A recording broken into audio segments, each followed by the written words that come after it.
My sister and her husband left for a cruise vacation, asking me to look after my nephew, an 8-year-old child who had not spoken a single word since the day he was born. The instant the front door shut behind them, the boy went still, met my gaze directly, and spoke in a flawless, clear voice. "Aunt Megan, please, you cannot drink the tea Mom made. She planned this." Ice flooded my veins. Everything I thought I knew came crashing down. I had once been a soldier, 2 tours in Iraq. I thought I knew what fear felt like: roadside bombs, midnight ambushes, watching friends die in the dirt. I was wrong. True terror sounds like an 8-year-old boy breaking 8 years of silence to tell you someone is trying to end your life. I need to know I am not alone in this. Drop a comment with where you are watching from, your city, your country, because in the next few minutes, you will understand why I am sharing this story with the world, no matter where you are. What happened next changed everything I thought I knew about family, betrayal, and survival. Let me take you back to that Thursday morning in October. The morning everything began to unravel. Rachel and Daniel pulled into my driveway just after 9, their black SUV gleaming in the autumn sun. I stood on the porch of my house on Pecan Grove Lane, coffee in hand, watching them arrive. Austin had that crisp fall feeling, leaves just starting to turn gold and orange along the street. Rachel stepped out first. My sister, 38 years old, hair perfectly styled, designer sunglasses perched on her head. She looked like she had walked out of a magazine. I had raised her since she was 3 years old. After our parents died in a car accident when I was 18 and she was just a little girl, I gave up my college scholarship, joined the Army for the signing bonus and steady pay, and spent the next 25 years making sure she had everything she needed: education, stability, a normal life. I sacrificed my own future so she could have hers.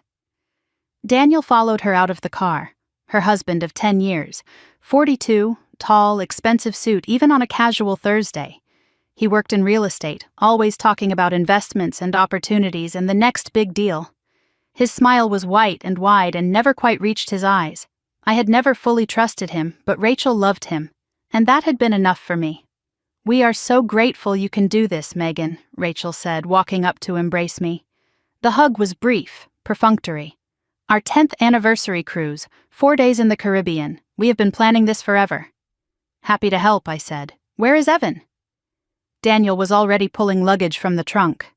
The boy climbed out of the back seat slowly, clutching a worn teddy bear he had carried everywhere since he was 2. Evan, 8 years old, small for his age, with curly brown hair and deep blue eyes that seemed to hold secrets no child should carry. He did not smile when he saw me. He never smiled. He did not wave or make any sound of greeting. He never did. The doctors called him nonverbal, possibly a developmental condition, they said. Might never speak. We had taken him to specialists, therapists, everyone we could find. Nothing wrong with his hearing, nothing wrong with his vocal cords. The experts shrugged and suggested it might be psychological, might be neurological, might be something no one could explain. Rachel always refused further treatment. "He is fine," she would say. "We have accepted it." I watched Evan walk toward the house, and something strange happened. He stopped at the threshold of my front door. His eyes swept across the room, not like a child looking at familiar surroundings, but like someone assessing a space, calculating. For just a moment his gaze met mine, and I saw something flicker behind those blue eyes. Something alert, something knowing, something that should not exist in a child who supposedly understood nothing. Then the moment passed. He was just Evan again, silent, distant, unreachable. I shook off the feeling, just my imagination. Inside the kitchen, Rachel placed a wooden box on my counter. The smell of dried herbs wafted up when she opened the lid. "I made you something special," she said. "A herbal tea blend. Chamomile, valerian, lavender. It helps with sleep." I did not remember mentioning any trouble sleeping, but I nodded politely. Rachel began arranging the contents. Individual packets, neatly labeled, enough for 8 days, though they would only be gone for 4. She lined them up with careful precision, almost obsessive attention. "It is very important you drink this twice a day," she said. "Morning and evening. At your age, consistency matters for your health." I was 45, not 85. The comment felt strange, but I let it go. Daniel stood in the kitchen doorway, and I noticed his eyes were not on me. They were on the tea box. Something flickered across his face. Anticipation? Anxiety? Before I could analyze it, he looked away and checked his watch. "We should go," he said. "Flight to the cruise port leaves in 3 hours." Rachel turned to Evan, who stood motionless near the refrigerator. Her voice went cold, flat, devoid of any maternal warmth. "Remember what we talked about, Evan. Be good." Evan did not react, but I saw his small hand tighten around the teddy bear. I had seen Rachel speak to her son hundreds of times, and it always struck me the same way. She addressed him like an object, a piece of furniture that occasionally needed acknowledging. Not like a child, not like her child. Something in my gut twisted. That old instinct from Iraq, the sixth sense that had kept me alive through 2 deployments. Danger nearby, something wrong. But this was my sister. This was family. I pushed the feeling down. The goodbyes were quick. Daniel did not say a word to Evan, did not hug him, did not even look at him. Rachel gave her son an air kiss from 3 feet away, then turned to me. "Take care of yourself, sis." She paused, her eyes traveling over me from head to toe. "You have been looking tired lately." Something in her gaze made my skin prickle, like she was assessing me, measuring me for something. Then she was gone, walking to the SUV without looking back. I stood on the porch with Evan, his small hand in mine, and watched the black vehicle disappear down Pecan Grove Lane. The October air was cool, leaves rustled in the breeze. It should have been peaceful. It was not. The moment the SUV turned the corner, Evan's grip on my hand changed. His fingers clamped down on my wrist with surprising strength, urgent, desperate.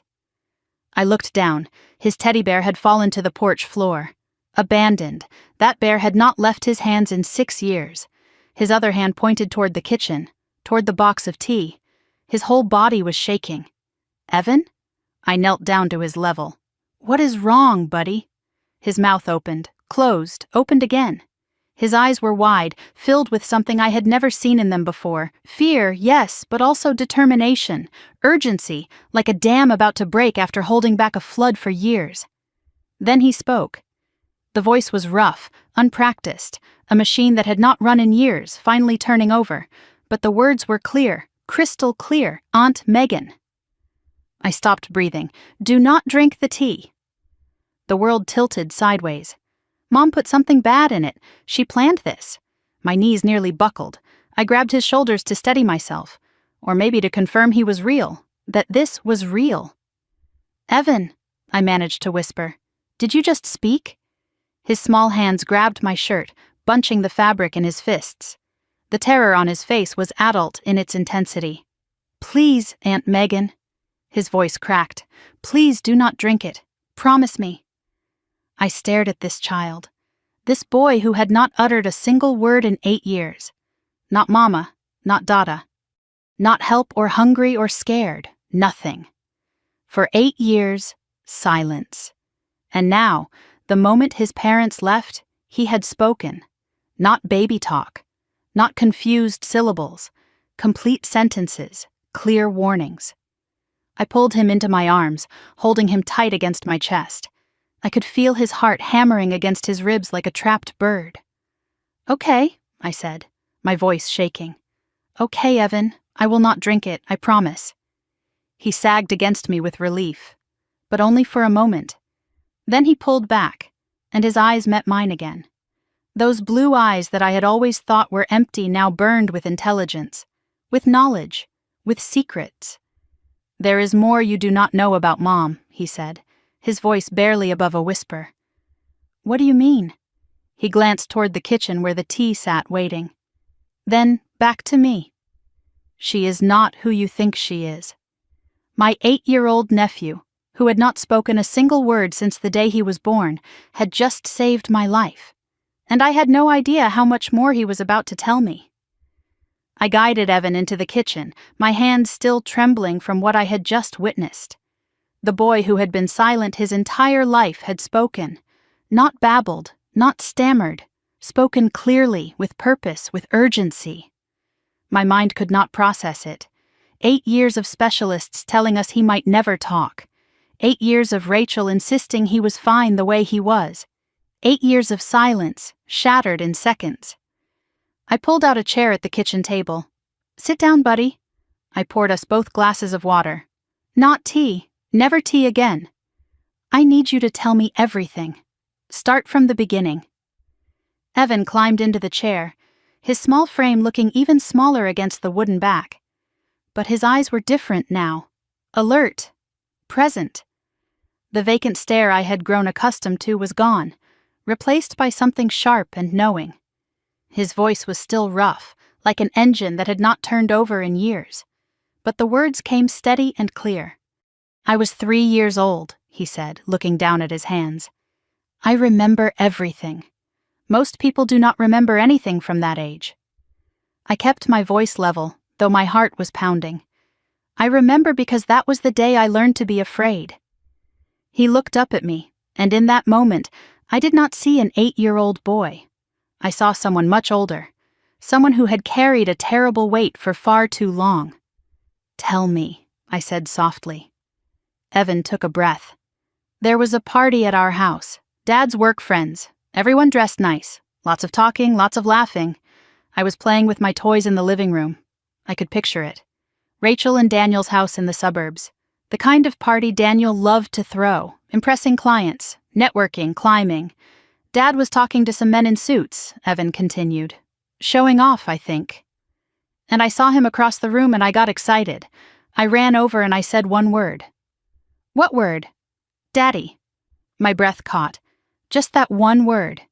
Daddy. I was happy to see him. The other men laughed and said I was cute. They patted my head. Evan's hands twisted together on the table. But Dad did not laugh. He smiled at the men, but when he looked at me, his eyes were different. Cold. I did not understand then. I was only 3. "What happened after the party?" Evan went quiet for a moment. When he spoke again, his voice had dropped to barely above a whisper. "That night. After everyone left. After Mom was downstairs cleaning up. He closed his eyes and I watched him travel back in time to a memory no child should have to carry. I was in my room, in my bed. The nightlight was on, the one shaped like a moon. I remember because I was looking at it when the door opened. I wanted to reach across the table and hold him, but I sensed he needed to tell this without interruption. He needed to finally speak the words he had held inside for 5 years. Dad came in.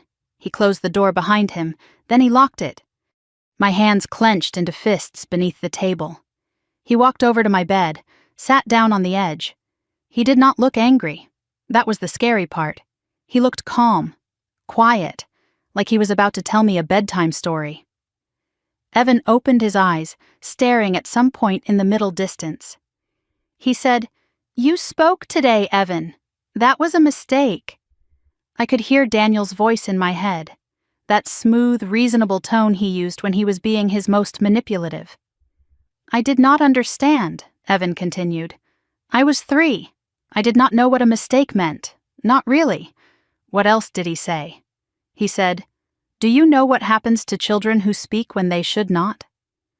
The room felt colder. The afternoon sun streaming through the windows did nothing to warm it. He told me there was a special hospital, a place for broken children. He said they take you away in the middle of the night and you never come back.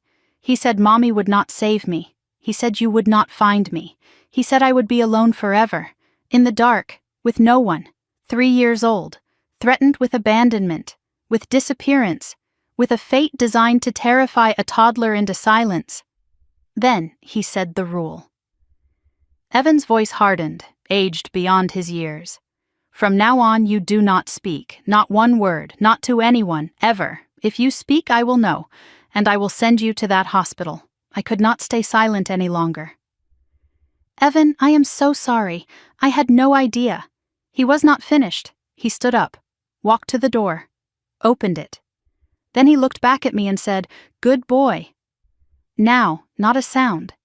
And he left. Like nothing happened. The horror of it washed over me. A 3-year-old child, terrorized into silence by his own father. Believing every word because what does a toddler know about lies?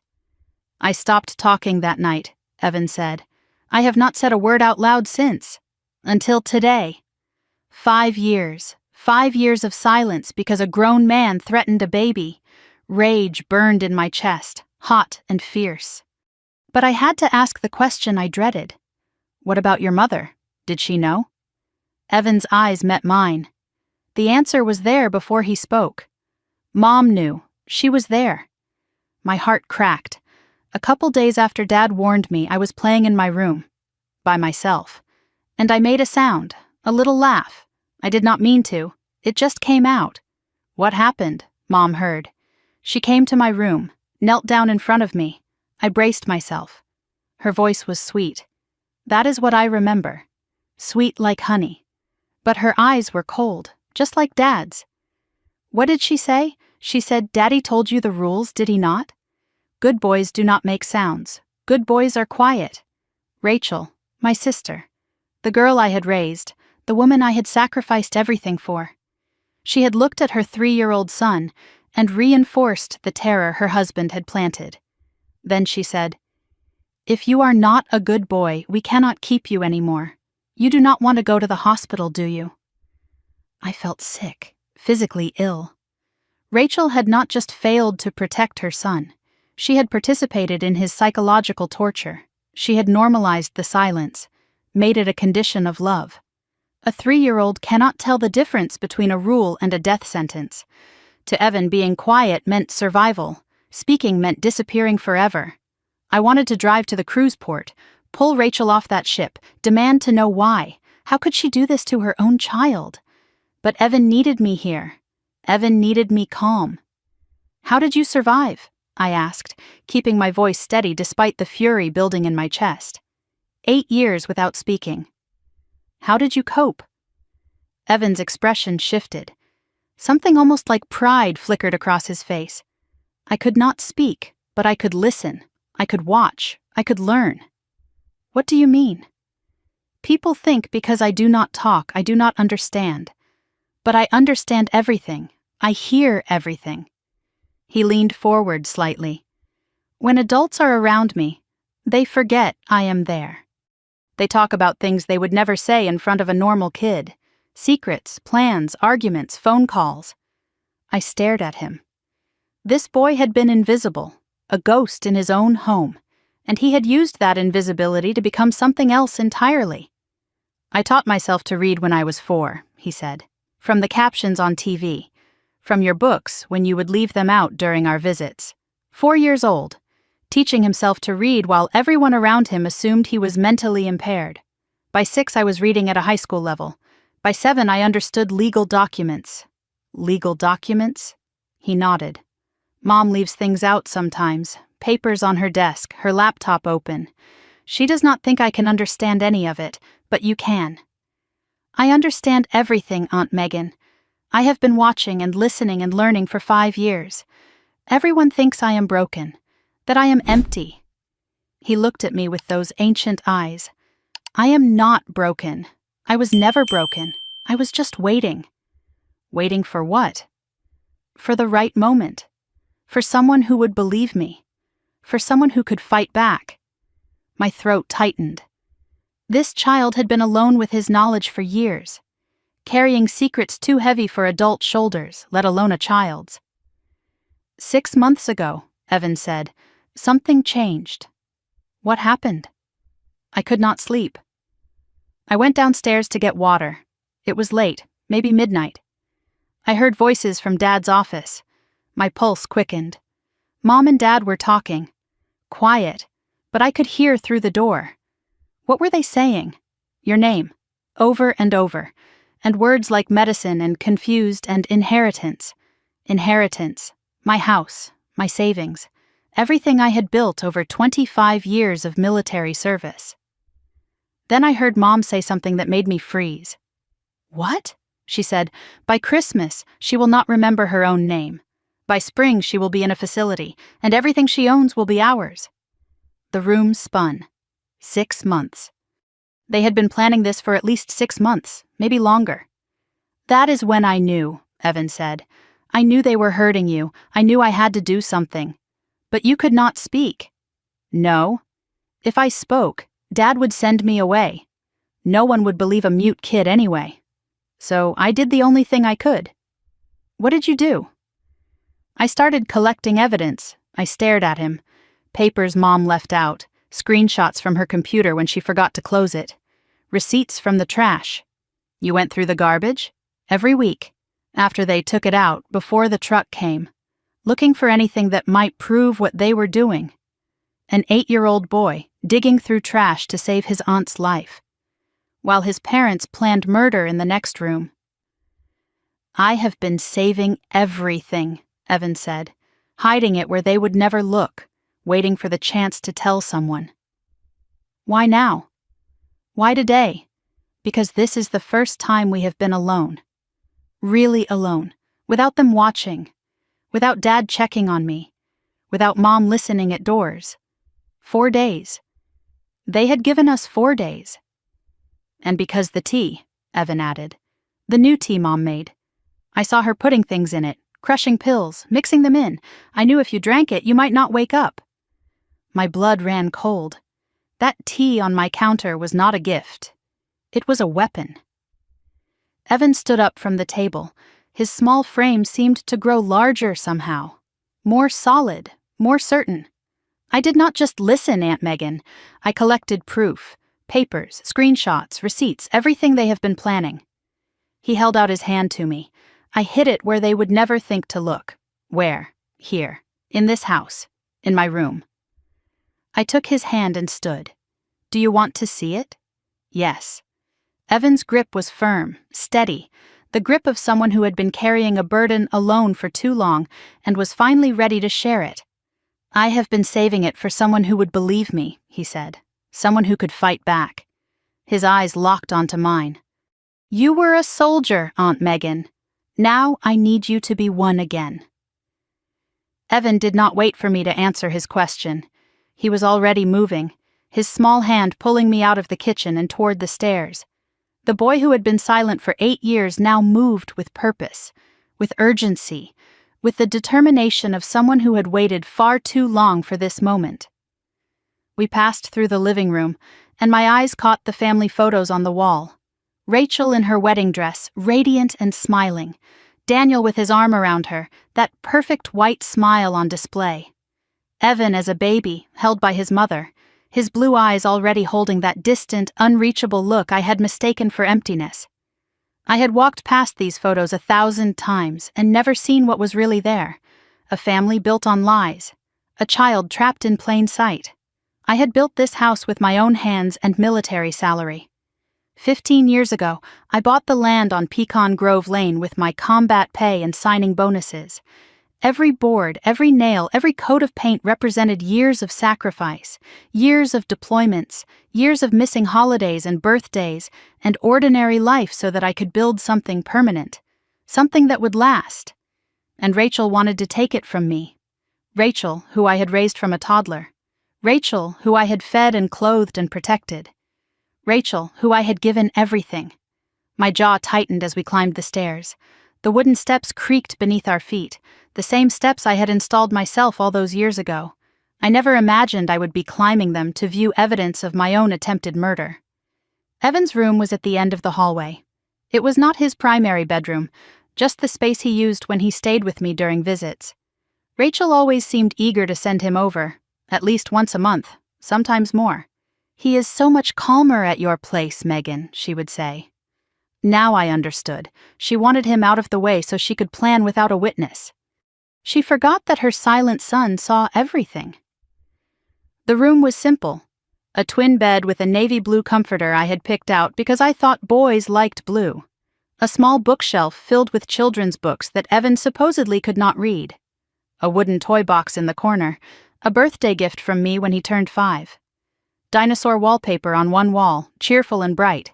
A room designed to welcome a child who could not communicate. Except that child could communicate. He had simply chosen not to. Or been forced not to. Evan walked past the bed, past the bookshelf, straight to the toy box. He knelt beside it and lifted the lid. Inside were the usual things: plastic trucks, building blocks, stuffed animals that had seen better days, a puzzle with half the pieces missing. But Evan did not reach for any of those things. Instead, his small fingers slid along the bottom of the box, searching for something. I heard a soft click. The false bottom popped up slightly. "I made this 2 years ago," Evan said quietly, "with a screwdriver from your garage. 6 years old." He had been 6 years old when he constructed a hidden compartment in a toy box. While everyone around him assumed he was mentally impaired, he was building secret spaces to store evidence against his own parents. I watched as he lifted the wooden panel away, revealing a shallow compartment beneath. Inside were papers, folders, a small envelope, items that should not exist in a child's toy box. "Mom thinks I do not understand anything," Evan said, pulling out the contents. "She used to leave papers on her desk when it was just the two of us at home. She would make me stand there and watch her work because she knew I could not tell anyone. Once she got an emergency phone call and forgot to take a yellow envelope with her to the bathroom." He looked up at me. I took it. I knew if I took everything she would notice. So I only took what she would not miss. Things she threw away, things she forgot about. He handed me a manila folder, worn and creased from being hidden for so long. I sat down on the edge of the bed and opened it. Inside were handwritten pages. Rachel's handwriting. I would recognize it anywhere. The same looping letters she had used on birthday cards and grocery lists for 35 years. But these were not birthday cards. The first page had a heading written in blue ink. MS Progress Week 1. MS Megan Sullivan. My initials. I began to read. Day 3. Complained of fatigue during phone call. Good sign. Day 5. Mentioned forgetting where she put her keys. Dosage working. Day 7. Seemed confused during video chat. Forgot what she was saying mid-sentence. Increase next week. My hands began to shake. I turned to the next page. Week 2, Day 10. Found her wandering in backyard at odd hour. Said she could not remember why she went outside. Perfect. Week 3, Day 16. Nearly fell downstairs. Blamed it on being tired. No suspicion. The pages continued. Week after week, month after month. 24 weeks of documentation. 6 months of my sister tracking my decline. A decline she was causing. Week 12, tripped on stairs. Blamed it on age. Perfect. Week 18, forgot Rachel's birthday. She did not even notice. Almost ready. Week 21, having trouble following conversations. Increased dose showing results. I set the folder down because I was afraid I would tear it apart. Every symptom I had experienced over the past 6 months was listed here. The fatigue I blamed on getting older. The forgetfulness I attributed to stress. The confusion I told myself was nothing to worry about. None of it was natural. None of it was age. All of it was poison, carefully administered and meticulously documented by my own sister. "She was tracking your decline," I said, my voice barely recognizing itself. "Like a science experiment." Evan nodded and handed me another stack of papers. Printed pages this time, slightly crinkled. "Screenshots," he explained. "From her laptop.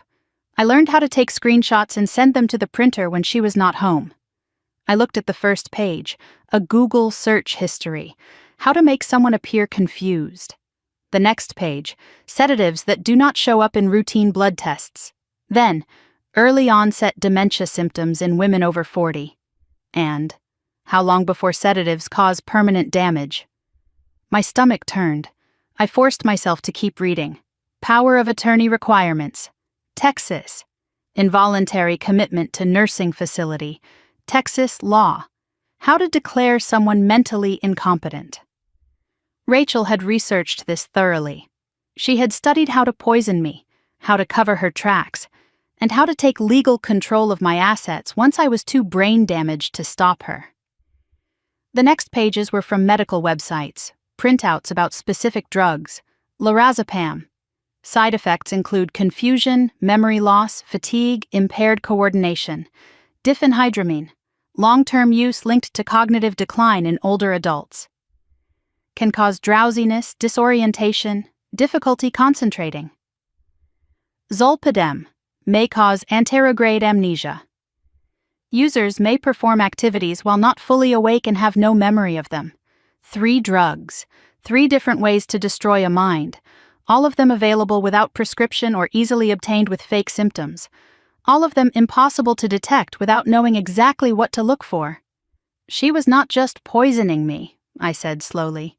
She was doing it scientifically, methodically. Evan handed me a small envelope. This one contained receipts. Crumpled pharmacy receipts that had been smoothed and preserved. I found these in the trash, he said. Mom always throws away receipts. She does not know I dig through the garbage after she takes it out. I spread the receipts across the bed. 5 different pharmacies: CVS, Walgreens, Walmart, 2 independent drugstores on opposite sides of Austin.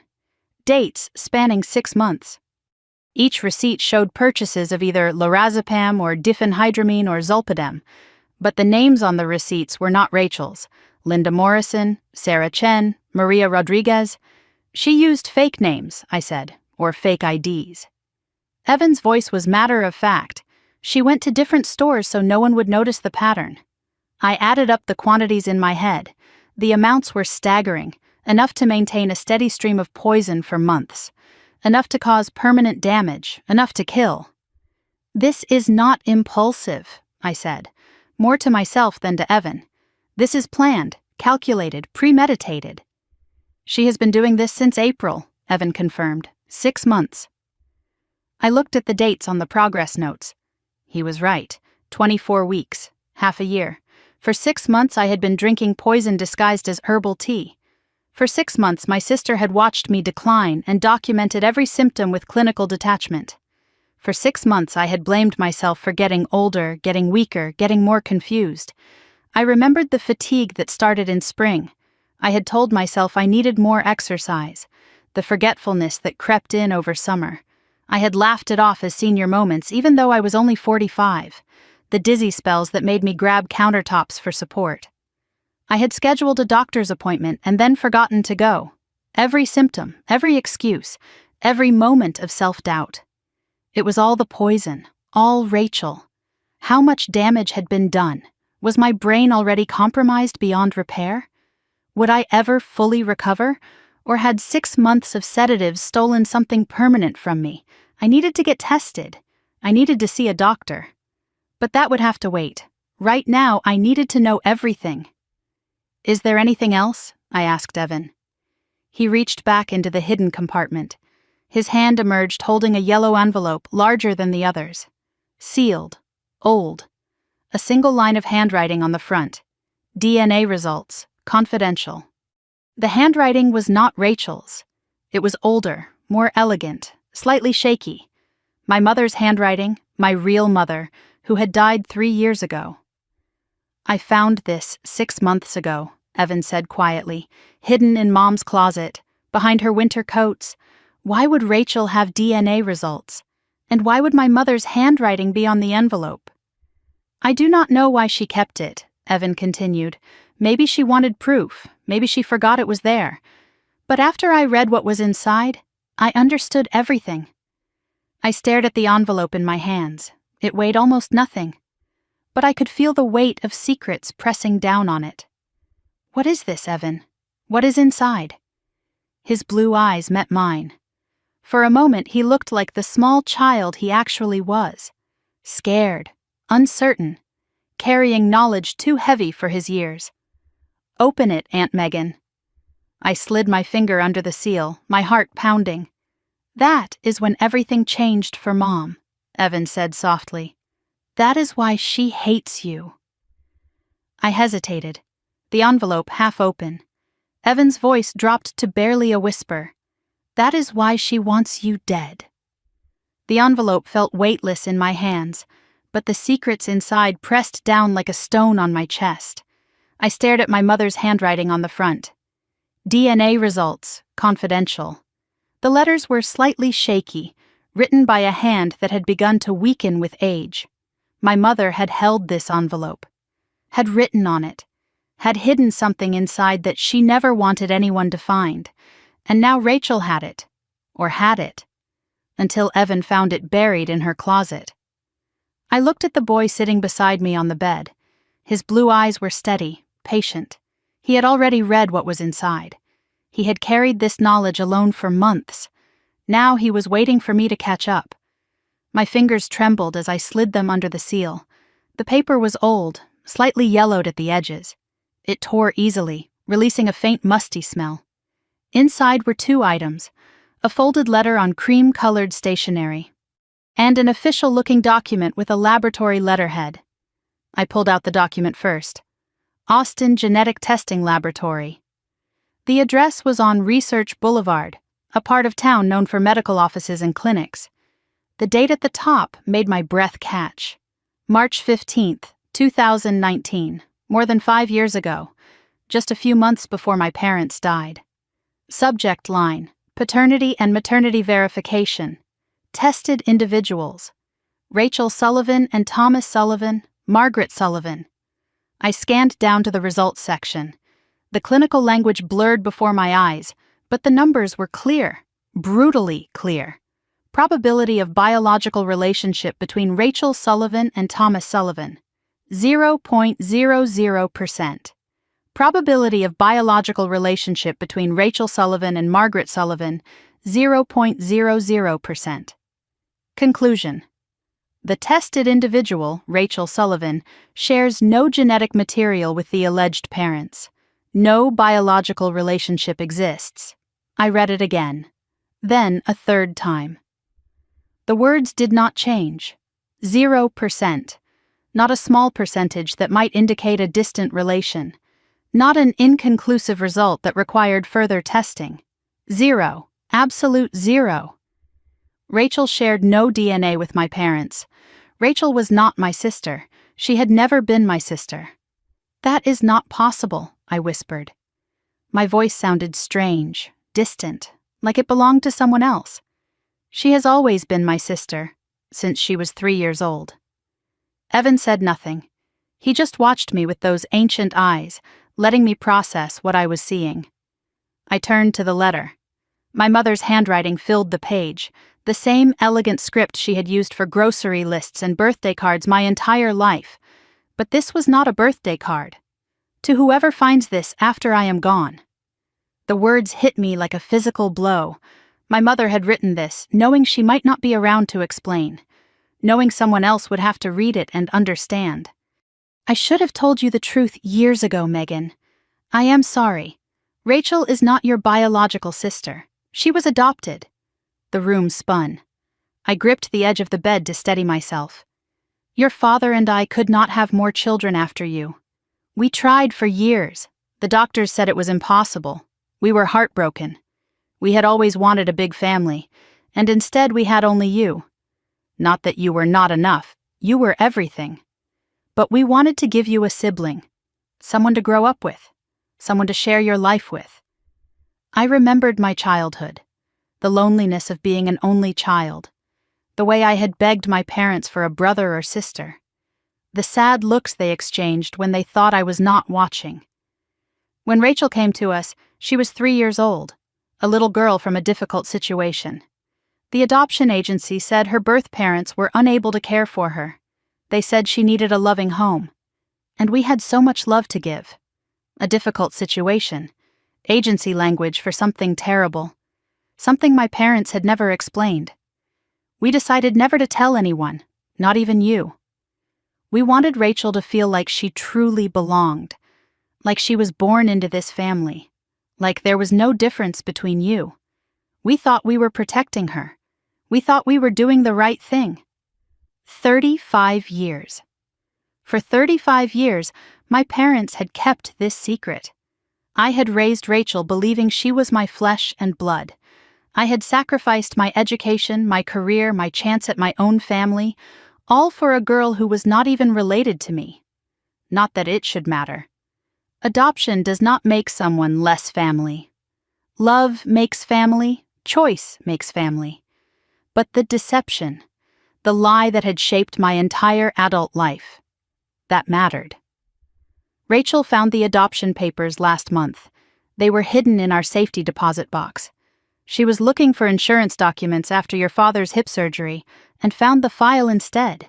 She was devastated, angry. She demanded a DNA test to prove we were lying. We were not lying. The results confirmed what we always knew, but Rachel did not accept it. She could not accept it.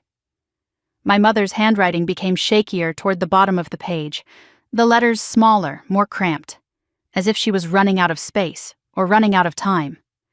I am writing this because I am afraid, Megan. Rachel has not been the same since she found out. She looks at your father and me differently now, like we are strangers, like we are enemies. Something has changed in her. Something cold has taken root. If anything happens to us, please look after yourself, and look after Evan. That poor boy needs someone who truly loves him. I love you, my daughter. My real daughter. Please forgive me for keeping this secret. Mom. The letter ended there. No date, no explanation of where she had hidden it or why. Just a mother's confession and a mother's fear. I set the papers down and closed my eyes. Behind my eyelids, memories flooded back.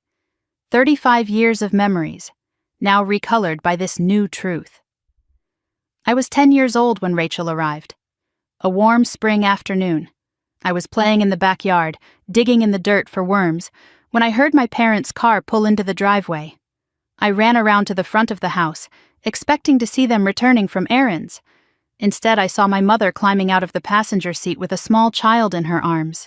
A girl, maybe 3 years old, curly brown hair, big brown eyes filled with fear.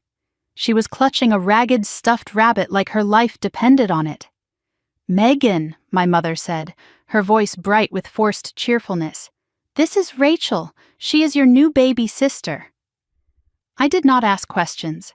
10-year-olds do not question their parents. Not about things like this. If my mother said I had a baby sister, then I had a baby sister. That was how the world worked when you were 10. But I remembered Rachel's eyes that day, the terror in them. The way she flinched when my father tried to pat her head. The way she screamed that first night, screamed and screamed until she lost her voice. She came from a difficult situation, my mother had said. We need to be patient with her. We need to show her love. And I had. For 35 years, I had shown her nothing but love. Rachel was afraid of everything in those early months. Loud noises made her cry. Strangers made her hide behind my mother's legs. Even I scared her at first.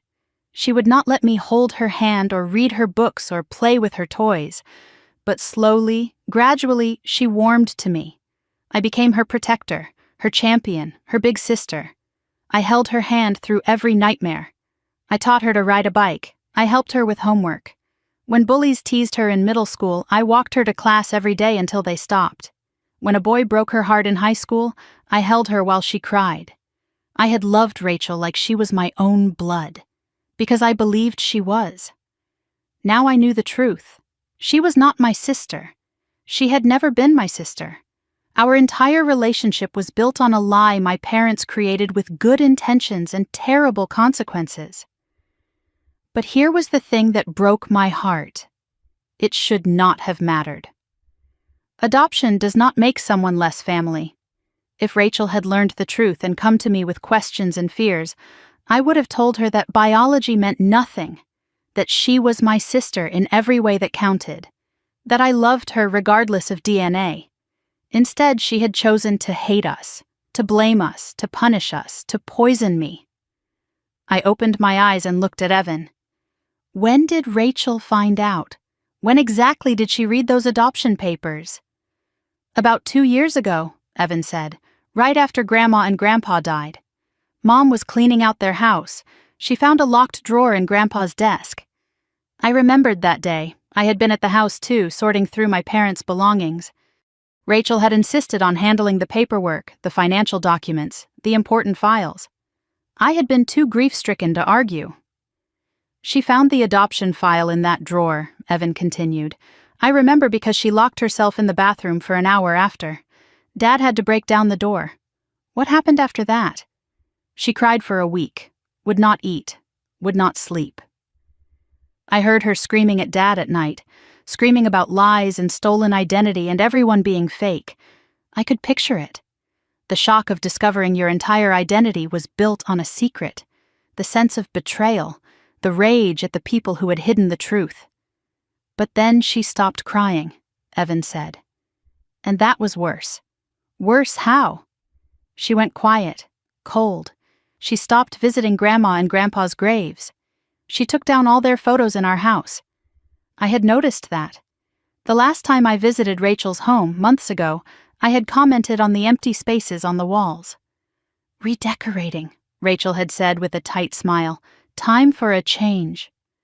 She said they lied to her entire life, Evan continued, that they stole her identity, that they pretended to love her when they were really just using her. Using her for what? Evan shrugged. I do not know.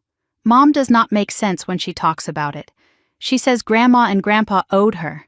That you owe her. That everything you have should be hers as payment for the lie. Payment. As if 35 years of love was a debt that could be collected. As if my house and savings could compensate for an adoption kept secret too long. The twisted logic made a horrible kind of sense.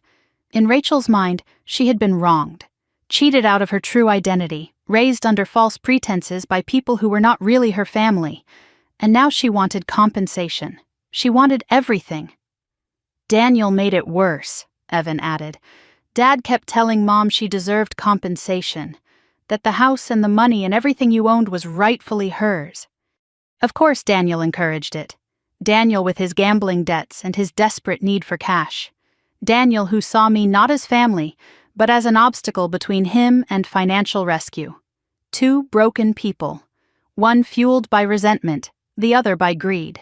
Together, they had designed a plan to take everything I had, including my life. Evan, I said slowly, processing the timeline. You said Rachel found out about the adoption 2 years ago, and my parents died about 2 years ago. He nodded. When exactly did they die? In relation to when Rachel found those papers? Evan's face went pale. His small body tensed beside me. Grandma and Grandpa died in March, 3 years ago now. But Mom found the papers while cleaning out their house, so she found out after they died. I frowned. Something did not add up. My mother's letter said Rachel had demanded a DNA test to prove they were lying. That meant Rachel confronted them while they were still alive. That meant the timeline was wrong. Unless my mother wrote that letter before she died. Unless Rachel found out while my parents were still alive. Unless the official story about when Rachel discovered the truth was itself another lie. Evan, I said carefully. Is there something else you heard? Something about Grandma and Grandpa? His hands twisted together in his lap. The first sign of nervousness I had seen from him since he started speaking. One night, about a year ago, Mom and Dad were drinking wine. They thought I was asleep. What did you hear? Evan's voice dropped to barely a whisper. Mom said something I will never forget. Tell me. She said, It worked the first time, did it not? With them. No one suspected a thing. The room went cold. My skin prickled with sudden dread. And Dad laughed and said, The tea was perfect, just like it will be with her. I could not breathe. The walls seemed to close in around me. Evan, I managed. Are you saying what I think you are saying? He looked at me with eyes too old for his face. Eyes that had seen too much, known too much, hidden too much. I think Mom and Dad killed Grandma and Grandpa, he said. And now they are trying to kill you the same way. The words hung in the air between us. I think Mom and Dad killed Grandma and Grandpa. My 8-year-old nephew had just accused his parents of double murder. And the worst part was that I believed him.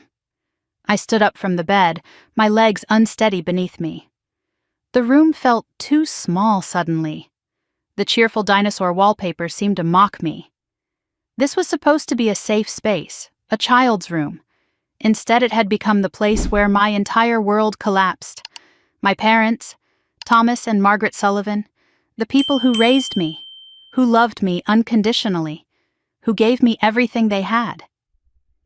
3 years ago, I had stood at their graves and wept. Heart failure, the doctors said about my father. Complications from grief, they said about my mother when she followed him 2 months later. I had accepted those explanations because they made sense. My parents were in their 70s. They had been married for 50 years.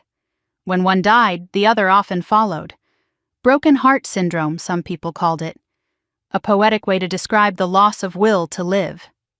But now I was learning that poetry might have been poison, that grief might have been murder, that my sister, the girl I raised, the woman I sacrificed everything for, might have killed them both. I walked to the window and stared out at the backyard. The same backyard where I had played as a child, where my mother had grown roses every summer, where my father had taught me to throw a football. They would have been so proud of me, my mother wrote in that letter, and they would have loved Evan. Now they were gone. And their killer was floating on a cruise ship somewhere in the Caribbean, probably sipping champagne and celebrating how close she was to finishing what she started. Evan appeared beside me at the window. His small hand found mine. "I know it is a lot," he said quietly. "I have been carrying it alone for a long time." I looked down at him. This child who had witnessed more horror than most adults, who had lived in silence for 8 years because the people who should have protected him had threatened to destroy him instead, who had gathered evidence against his own parents to save the life of an aunt he barely knew. "How did you carry this?" I asked, knowing what they might have done, living with them every day. Evan was quiet for a moment. "I pretended I did not know," he finally said. That was the hardest part, acting like everything was normal, eating dinner with them, watching TV with them, knowing they might be murderers. His voice cracked slightly on the last word. "But I could not tell anyone. Who would believe a mute kid? And if I tried to speak, Dad would send me away. I would disappear into that hospital he talked about. And then there would be no one left to stop them." The weight of his burden crushed my heart. 8 years old, and he had appointed himself the last line of defense against evil, because no one else could see it, because no one else would believe it. "You are not alone anymore," I said, squeezing his hand. "I believe you, and we are going to stop them." Evan looked up at me with something like hope in his eyes, the first real hope I had seen there since he started speaking. "What do we do now?" The question snapped something into focus inside me. For the past hour, I had been reacting, processing shock after shock, revelation after revelation. My mind had been spinning in circles, trying to absorb the impossible. But I was a soldier. I had been trained for situations like this. Not exactly like this, of course. No military manual covers discovering your sister is trying to poison you, but the principles were the same: hostile territory, unknown threats, limited resources, need for intelligence. In Iraq, panic got you killed. Planning kept you alive. I took a deep breath and pushed the emotions aside. There would be time to grieve later, time to rage and cry and fall apart. But not now. Now I needed to think like a soldier. I walked back to the bed and sat down, pulling Evan with me. "Let me assess the situation," I said, more to myself than to him. "What we know, Rachel and Daniel have been poisoning me for 6 months. They may have murdered my parents 3 years ago. They plan to declare me mentally incompetent, take control of my assets, and probably let me die in a nursing home. What we have: evidence that Evan collected, progress notes, search history, receipts, the DNA results, and my mother's letter. 4 days before they returned from their cruise. What we need: medical proof that I have been poisoned, investigation into my parents' deaths, legal protection, allies who can help us fight back. Evan listened intently, his expression serious. "I need to get my blood tested," I said. "That is the first priority. If there are drugs in my system, that is physical evidence they cannot explain away." "Where will you go?" "Not anywhere close. Rachel might have connections at local clinics. I need to go somewhere outside Austin, somewhere anonymous." The second priority was investigating my parents' deaths, but that was beyond my capabilities. I needed someone with access to medical records, someone who knew how to dig into cold cases, someone I could trust completely. One name surfaced in my mind, a name I had not thought about in months, but one that had never really left me. Marcus Torres. The memory hit me like a wave. Fallujah, 2007. My second tour. Our unit was on patrol in hostile territory when the world exploded. An IED hidden in a pile of garbage. The vehicle in front of mine flipped like a toy, shrapnel everywhere, screaming, gunfire from multiple directions. I remember the impact throwing me against the door, remember the taste of blood in my mouth, remember looking down and seeing my leg pinned under twisted metal, unable to move.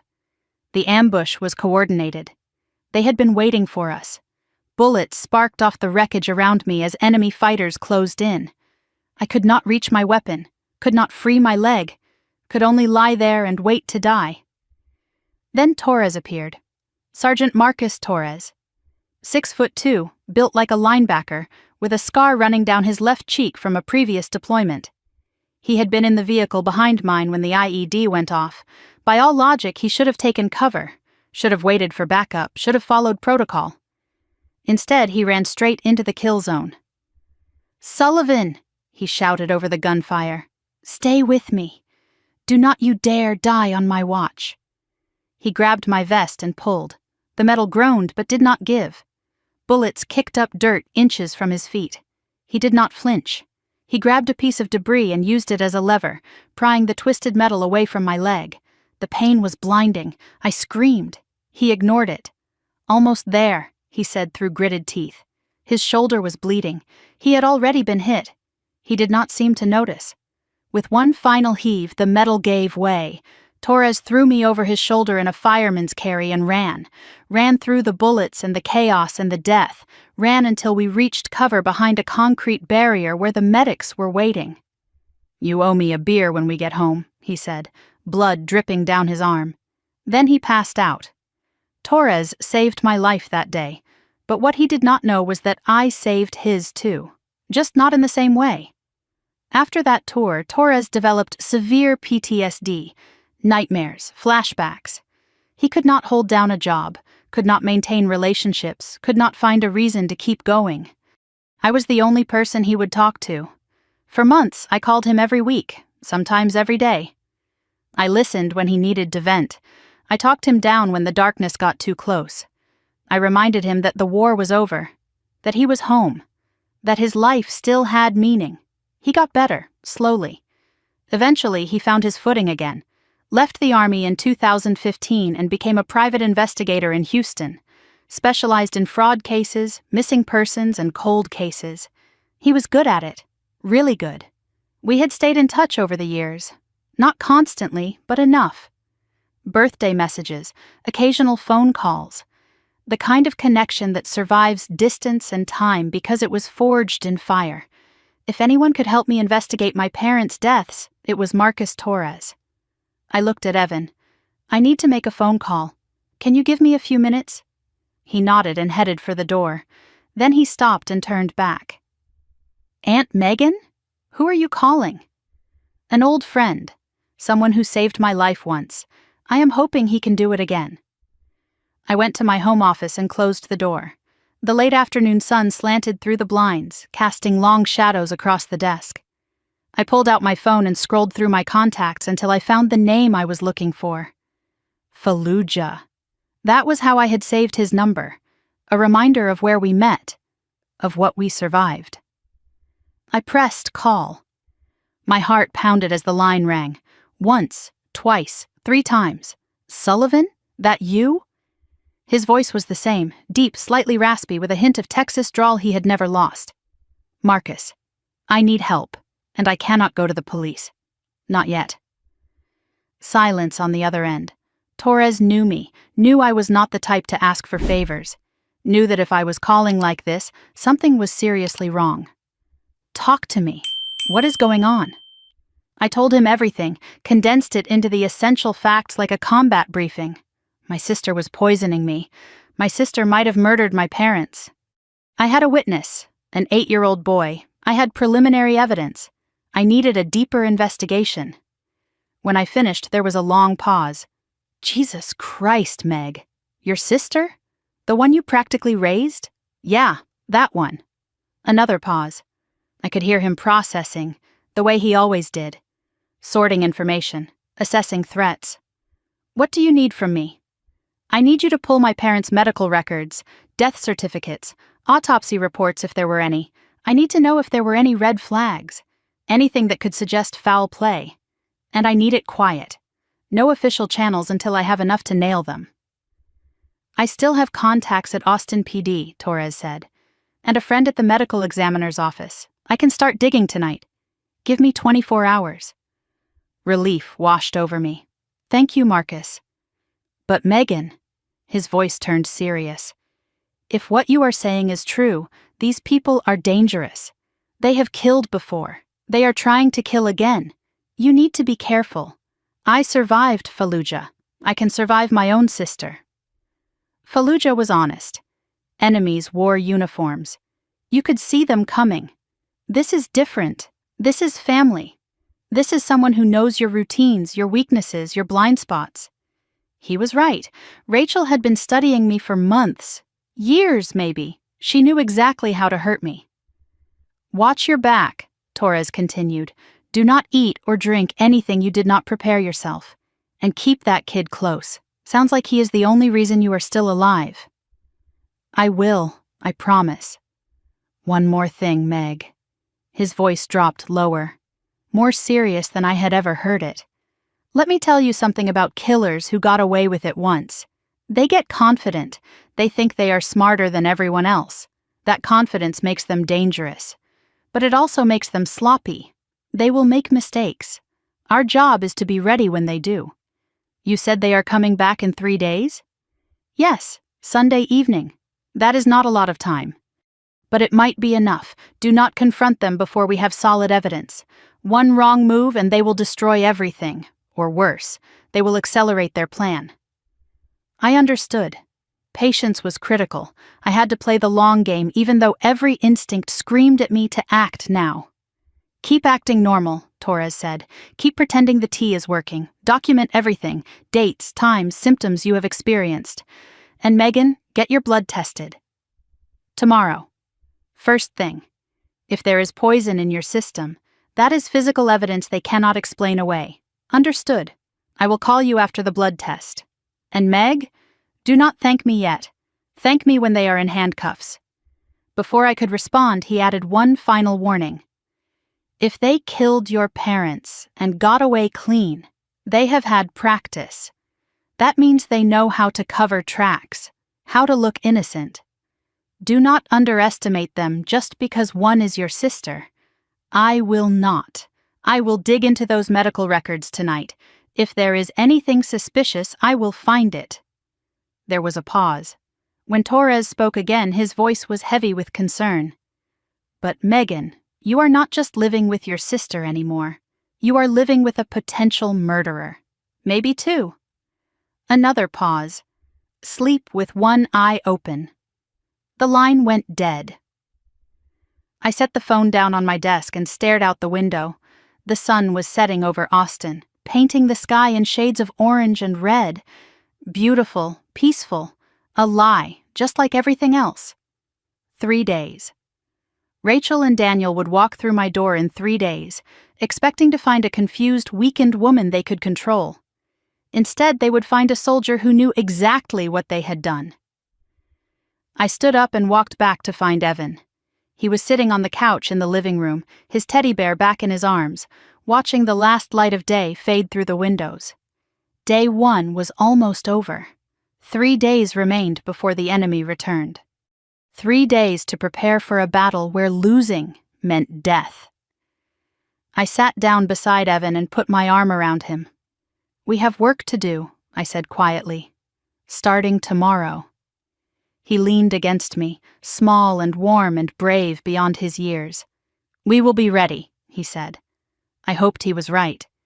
Because Torres was correct about one thing. We were not just facing criminals anymore. We were facing killers who had tasted success, who believed they were untouchable. They were about to learn how wrong they were. I did not sleep that night. Torres's warning echoed through the darkness every time I closed my eyes. Sleep with one eye open. So I lay in bed staring at the ceiling, listening to every creak of the house, planning my next moves. By 6 a.m, I had a clear list of objectives. Task 1 was the blood test. I needed medical proof that drugs were in my system, physical evidence that could not be denied or explained away. Task 2 was finding a lawyer, someone who understood elder abuse cases, someone who could guide me through the legal minefield ahead. Task 3 was buying recording equipment. Texas was a one-party consent state, which meant I could legally record any conversation I was part of. When Rachel and Daniel returned, I wanted every word they said captured and preserved. The sun rose over Austin, casting pale October light through my bedroom window. Another beautiful day in Texas. Another day of pretending everything was normal while preparing for war. I got up and checked on Evan. He was already awake, sitting on the edge of his bed, dressed and ready. The boy who had been silent for 8 years now looked like a soldier awaiting orders. "Busy day ahead," I told him. "We need to move." He nodded without question. I realized then how much discipline this child had developed. 8 years of hiding. 8 years of watching and waiting. He had more self-control than half the soldiers I had served with in Iraq. We ate breakfast quickly. Eggs and toast that I prepared myself. Nothing from any package that Rachel might have touched. The tea box still sat on the counter, untouched since Thursday. A weapon disguised as a gift. Evidence waiting to be tested. I chose the clinic carefully. Not anywhere in Austin proper. Rachel might have connections. Instead, I drove 30 minutes north to Round Rock, to an urgent care facility where no one knew my name or my family. The drive gave me time to think. Evan sat in the back seat watching the Texas landscape roll past. Occasionally I caught his eye in the rearview mirror. He looked calm, focused, ready, better paranoid than dead. That had been my motto in Iraq. It applied here too. The clinic was a small building in a strip mall, sandwiched between a dry cleaner and a sandwich shop. Clean, anonymous, perfect. I filled out the intake forms with a simple explanation. Routine checkup, concerns about fatigue and memory issues. I did not mention poisoning, not yet. The less I said, the less chance of word getting back to anyone who might know Rachel. The waiting room was half full, a mother with a coughing toddler, an elderly man with a bandaged hand, ordinary people with ordinary problems. None of them knew they were sitting next to a woman whose sister was trying to kill her.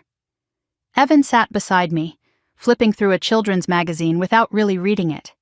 His eyes kept scanning the room, watching, assessing, old habits. Mrs. Sullivan? A nurse in blue scrubs stood in the doorway. I squeezed Evan's hand and followed her back. The examination room was small and sterile. Blood pressure cuff on the wall, paper covering the table, the smell of antiseptic.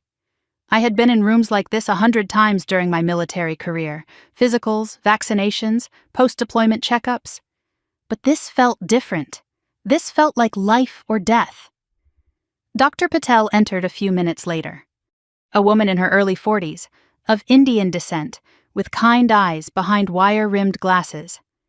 She introduced herself with a warm handshake. "Mrs. Sullivan," she said, reviewing my intake form. "You mentioned fatigue and memory concerns. How long has this been going on?" "About 6 months." I kept my voice steady. "Getting progressively worse." She frowned. "That is quite sudden for someone your age. Any major life changes? New medications? Changes in diet?" "Nothing I can think of." I hated lying, but the truth would have sounded insane. "Let us run a comprehensive panel," Dr. Patel said. "Blood work, metabolic function, and given your symptoms, I would like to include a toxicology screen, just to rule out any environmental factors." Toxicology screen. She had no idea how accurate that instinct was. The blood draw was quick, 3 vials of dark red liquid that would tell me exactly what Rachel had been putting in my body for 6 months. I watched the nurse label them, seal them, prepare them for the lab. Whatever poison Rachel used, it was documented in those vials now. I asked for rush results, paid extra for expedited testing. 2 hours, Dr. Patel told me. Preliminary results. Comprehensive toxicology might take longer. 2 hours. I could wait 2 hours. Evan and I sat in the waiting room while the lab processed my blood. He read magazines. I stared at the wall and tried not to think about what the results might show. 2 hours felt like 2 years. When Dr. Patel finally called me back, her expression had changed. The warmth was still there, but underneath it was something else. Concern, confusion. The look of a doctor who had found something she could not explain. "Mrs. Sullivan," she said, closing the door behind us. "Can we speak privately?" I glanced through the window at Evan in the waiting room. He caught my eye and nodded. He understood. I followed Dr. Patel to her office. She sat behind her desk and gestured for me to take the chair across from her. A folder lay open in front of her. My results. "I have to be direct with you," she said. "Your results are concerning." I had known they would be, but hearing it confirmed still hit like a punch to the stomach. "We found elevated levels of 3 substances in your blood," she continued. "Lorazepam, diphenhydramine, zolpidem, the same drugs from Rachel's search history, the same drugs from the pharmacy receipts. Each of these alone would not be alarming," Dr. Patel said, "but combined at these levels for what appears to be extended use." She paused, choosing her words carefully. "Mrs. Sullivan, these levels indicate chronic exposure over several months. Your cognitive symptoms, the fatigue, the memory issues, they are consistent with this drug combination." I nodded slowly. "What does that mean for my health?" "Frankly, I am surprised you are as coherent as you are. The levels we found should have caused significant impairment. The fact that you are sitting here speaking clearly, asking rational questions, is remarkable." She leaned forward, her expression grave. "Another few weeks at this level, and you could have suffered permanent cognitive damage. Possibly irreversible. We are talking about long-term memory impairment. Difficulty with basic tasks, potentially a vegetative state." I forced myself to ask the question. If I had kept taking these substances at this rate, how long before... Dr. Patel hesitated. It is hard to say exactly, but based on the trajectory, 3 to 4 weeks, maybe less.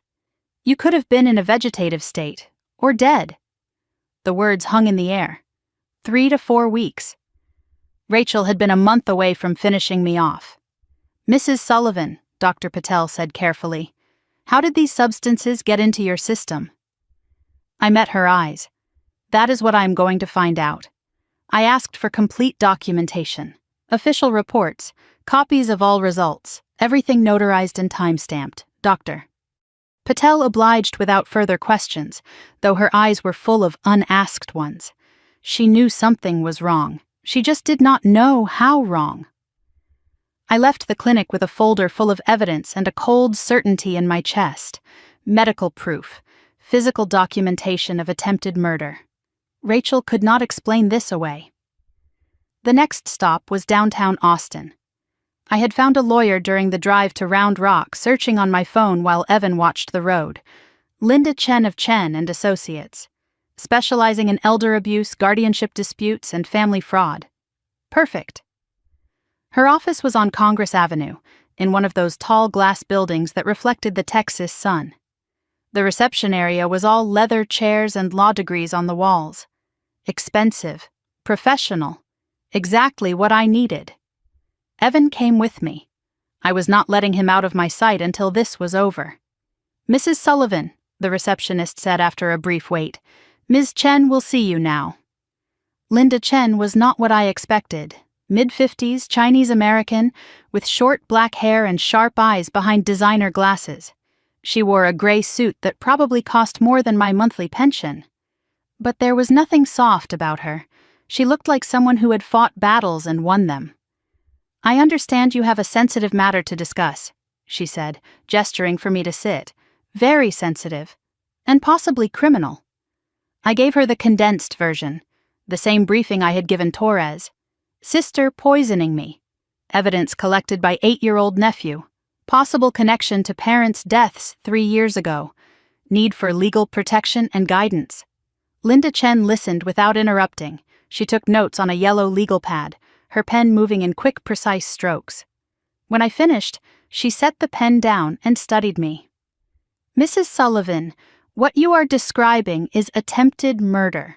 Potentially double murder if your parents were victims too. This is not just elder abuse.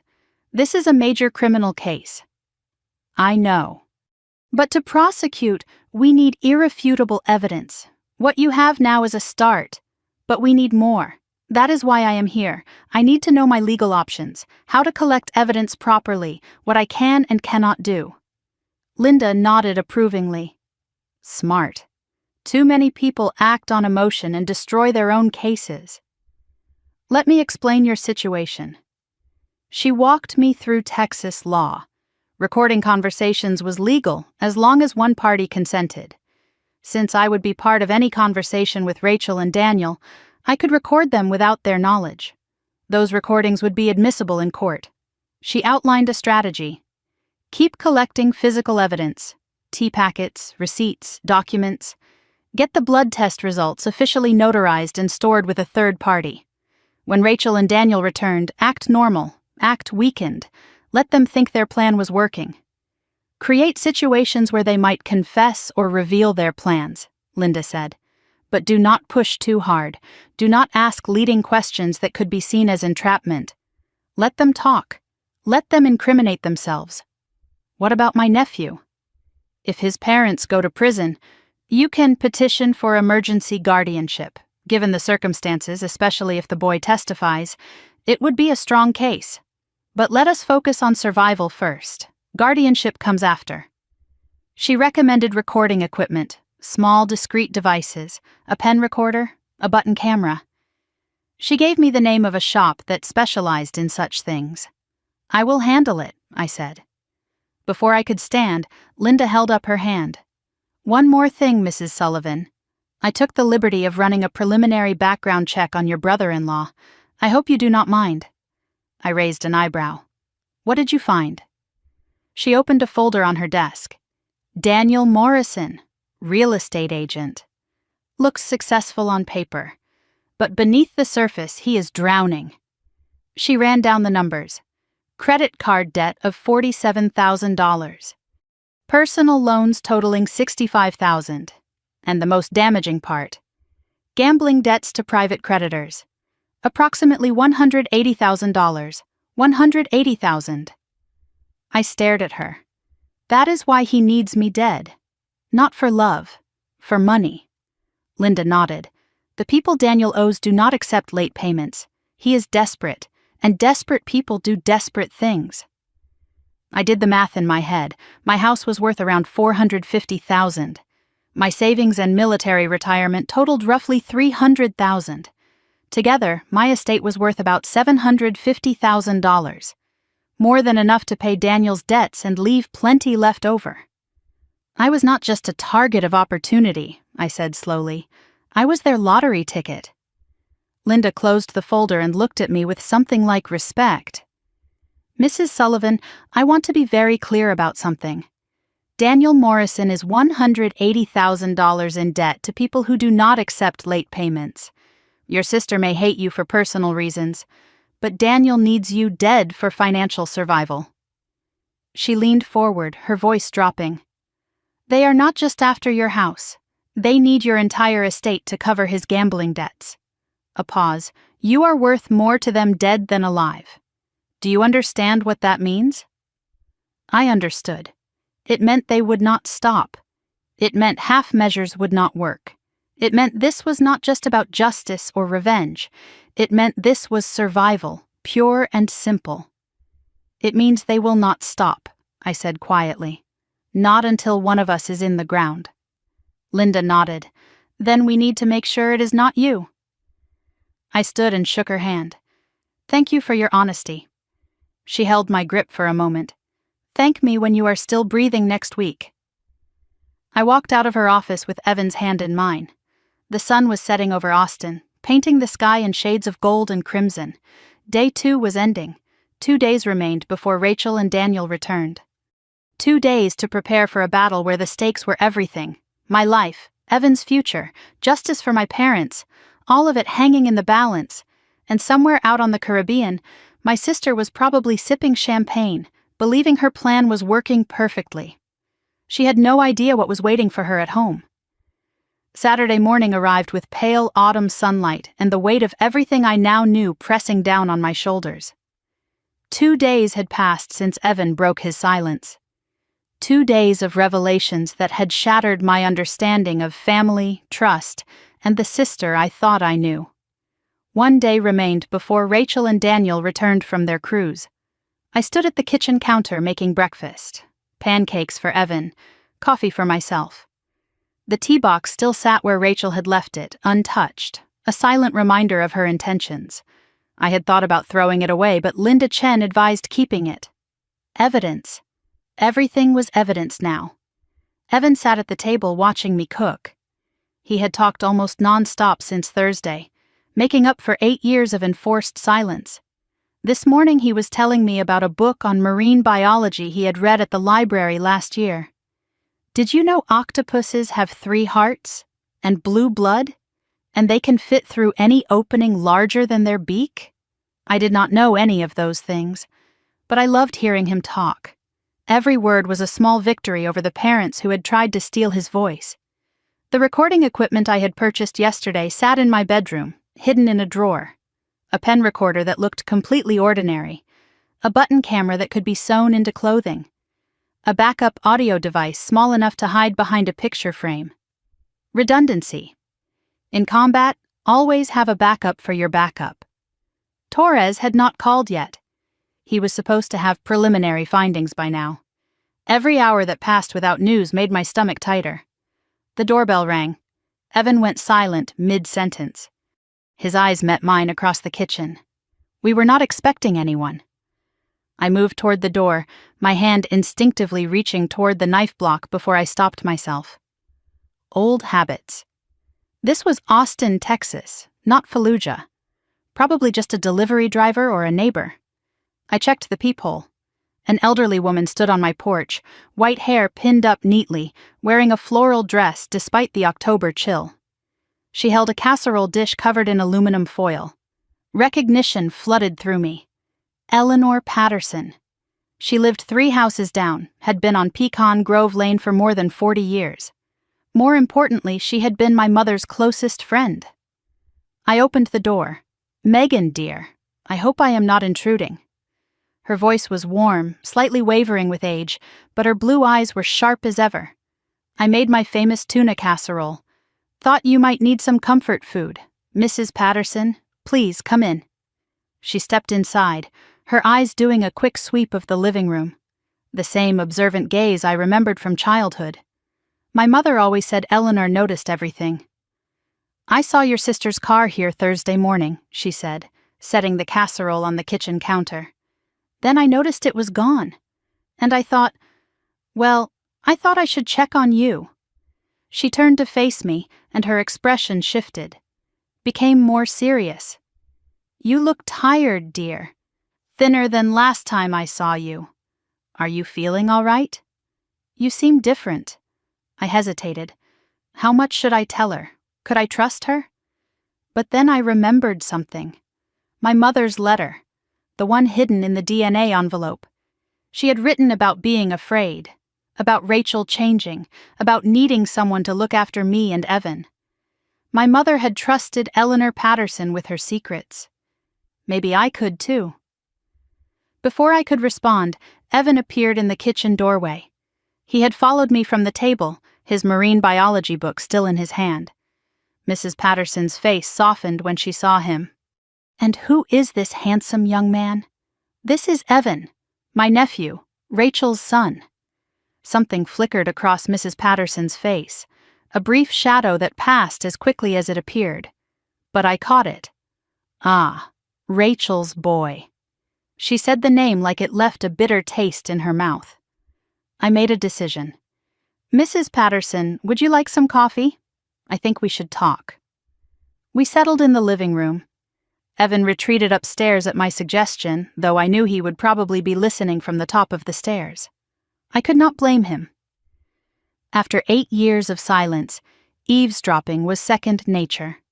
Mrs. Patterson sat in the armchair that had once been my father's favorite. She looked around the room, her eyes lingering on family photos, on furniture she probably recognized from my parents' house. "Your mother would be worried about you, dear," she said quietly. "You have that same look she had, toward the end." My heart skipped. "What do you mean toward the end?" She set down her coffee cup and sighed. The sound of someone who had been holding on to something heavy for too long. "I have been wanting to talk to you for a long time, Megan. But I did not know how. Your mother and I were close, very close. She told me things she did not tell anyone else. What kind of things? Things about Rachel." The name hung in the air between us. Mrs. Patterson leaned forward, her voice dropping. "Margaret was afraid, Megan. In the last year before she passed, she said Rachel had changed, become cold, distant." She paused, gathering herself. "Your mother told me once, she said Rachel has cold eyes now, that she looks at me like I am a stranger, like I am an enemy. Your mother was scared of her own daughter. Can you imagine that?" I could imagine it. I was living it. "Did my mother ever tell you about Rachel's background?" Mrs. Patterson nodded slowly. "She told me everything, about the adoption, about keeping it secret. She regretted that decision, you know, keeping it from Rachel." Her eyes grew distant, remembering. But by the time Margaret wanted to tell her, it was too late. Rachel had already found out on her own. I leaned forward. "Mrs. Patterson, I need to ask you something directly. Do you think my parents' deaths were natural?" Silence fell over the room. Heavy, loaded, the kind of silence that comes before a confession. "I have wondered about that for 3 years, dear." She picked up her coffee cup, then set it down again without drinking. Her hands were trembling slightly. "Your father and mother were healthy, strong for their age. Thomas walked 3 miles every morning. Margaret did yoga twice a week. Then suddenly, heart failure? Both of them? Within months of each other?" She shook her head. "Your father went first. They said his heart just gave out. But I saw him the day before, Megan. He was fine, laughing, full of life. We had lunch together at the diner on Main Street. He ate a full meal and talked about plans for the spring garden." Her voice cracked slightly. "Then Margaret. She declined so fast after Thomas died. The doctors said grief. But I have seen grief, dear. I have buried a husband myself. That was not grief. What was it?" She was confused, forgetting things, falling asleep at odd hours, having trouble following conversations. Mrs. Patterson looked at me with eyes full of unshed tears. "Just like you have been lately. I noticed it when I saw you last month. The way you paused mid-sentence, the way you seemed to lose track of what you were saying. It is the same pattern, Megan. The exact same pattern." The pieces clicked together. Rachel had practiced on our parents, refined her technique, learned what worked and what did not. Then she had turned that knowledge on me. "Mrs. Patterson," I said carefully, "I need to tell you something, and I need you to believe me." I told her, not everything, but enough, that I had evidence Rachel was poisoning me, that Evan had witnessed things and gathered proof, that I suspected Rachel and Daniel had done the same thing to my parents. When I finished, Mrs. Patterson was crying silently, tears streaming down her wrinkled cheeks. "Oh, dear God," she whispered. "I knew it. In my heart, I knew it. But I was afraid to say anything, afraid people would think I was a crazy old woman making accusations. She grabbed my hands, gripping them with surprising strength. "What do you need from me, Megan?" "I failed your mother." I saw the signs and said nothing. "I will not fail you too. Can you testify, if it comes to that, about my mother's condition before she died? About what she told you? I will testify in court if I have to, in front of anyone. Margaret Sullivan was my best friend for 30 years. I owe her this." There was steel in her voice now, the same steel I had heard in my own voice when I decided to fight back. "I have letters," she added. "Your mother wrote to me sometimes. Old-fashioned, I know. But I kept everything. There is one letter in particular. She wrote it about a month before Thomas died. She said Rachel had been acting strange, asking questions about the will, about the house, about how much everything was worth. More evidence, more pieces of the puzzle. Can you bring me those letters?" "I will bring them today, this afternoon." She stood up, wiping her eyes. Then she stopped and looked at me with an expression I could not quite read. "But Megan, be careful. Rachel is smart, calculating. She fooled your parents. She fooled me. She has fooled everyone for years. Do not underestimate her." "I will not." Mrs. Patterson left with a promise to return within hours. I watched her walk down the sidewalk, this 78-year-old woman who had just become an ally in a war she never asked to join. My phone rang before she reached her car. "Torres." I answered immediately. "Marcus. What did you find?" His voice was grim. "I have been up all night, Meg. Called in every favor I had. Got access to your parents' medical records, death certificates, the medical examiner's notes." A pause. "You are not going to like what I found. Tell me. Your father's death certificate says cardiac arrest, but the ME's notes mention elevated potassium levels. At the time, they attributed it to kidney issues. But I pulled his complete medical history. There is no prior record of kidney problems. None. He had the kidneys of a man 20 years younger. And my mother? Her records are worse." I braced myself against the kitchen counter. Her blood work from 2 weeks before she died showed potassium levels that were through the roof. Not just elevated, dangerous. Levels that high can cause fatal arrhythmia. Fatal arrhythmia, heart attack, natural causes on paper, but murder in reality. "The doctors thought it was related to medications she was taking," Torres continued, "except there is no record of who prescribed those medications, or why she was taking them." "Because no one prescribed them," I said quietly. "Rachel was giving them to her, in the tea. That is what I figured." "Megan, potassium chloride is virtually undetectable in an autopsy if you know what you're doing. It mimics natural heart failure. It is what they use in lethal injections. I knew that. Every soldier knew that. Potassium chloride was the drug that actually stopped the heart in executions. Clean, quick. Almost impossible to prove unless you knew exactly what to look for. "Someone gave your mother enough potassium to stop her heart," Torres said, "and they made it look natural." His voice hardened. "Your sister did not just poison your parents, Meg. She executed them." I closed my eyes. Behind my eyelids I saw my mother's face, my father's smile. Two people who had loved me unconditionally, murdered by the girl they had taken in and raised as their own. "Can you prove it? In court?" Torres sighed. "The medical evidence is circumstantial. Potassium occurs naturally in the body. But combined with everything else, the pattern, the motive, the current poisoning, a good prosecutor could build a case, especially if we get a confession." "When do they get back?" "Tomorrow, Sunday evening." "That is not much time." "You need to be ready." "Do you have everything in place? Recording equipment? Exit strategy?" "Yes to both." "Good." His voice dropped lower. "Megan, listen to me carefully. These people killed your parents and got away with it for 3 years. They have been poisoning you for 6 months. When they come back tomorrow, they are expecting to find a confused, weakened woman they can control. Instead, they are going to find a soldier who knows exactly what they did." A pause. That makes tomorrow the most dangerous day of your life. Do not let them see you coming, not until you are ready to strike." The line went dead. I set the phone down and looked around my kitchen. The tea box sat on the counter. Evidence of one crime. In my bedroom, I had evidence of another.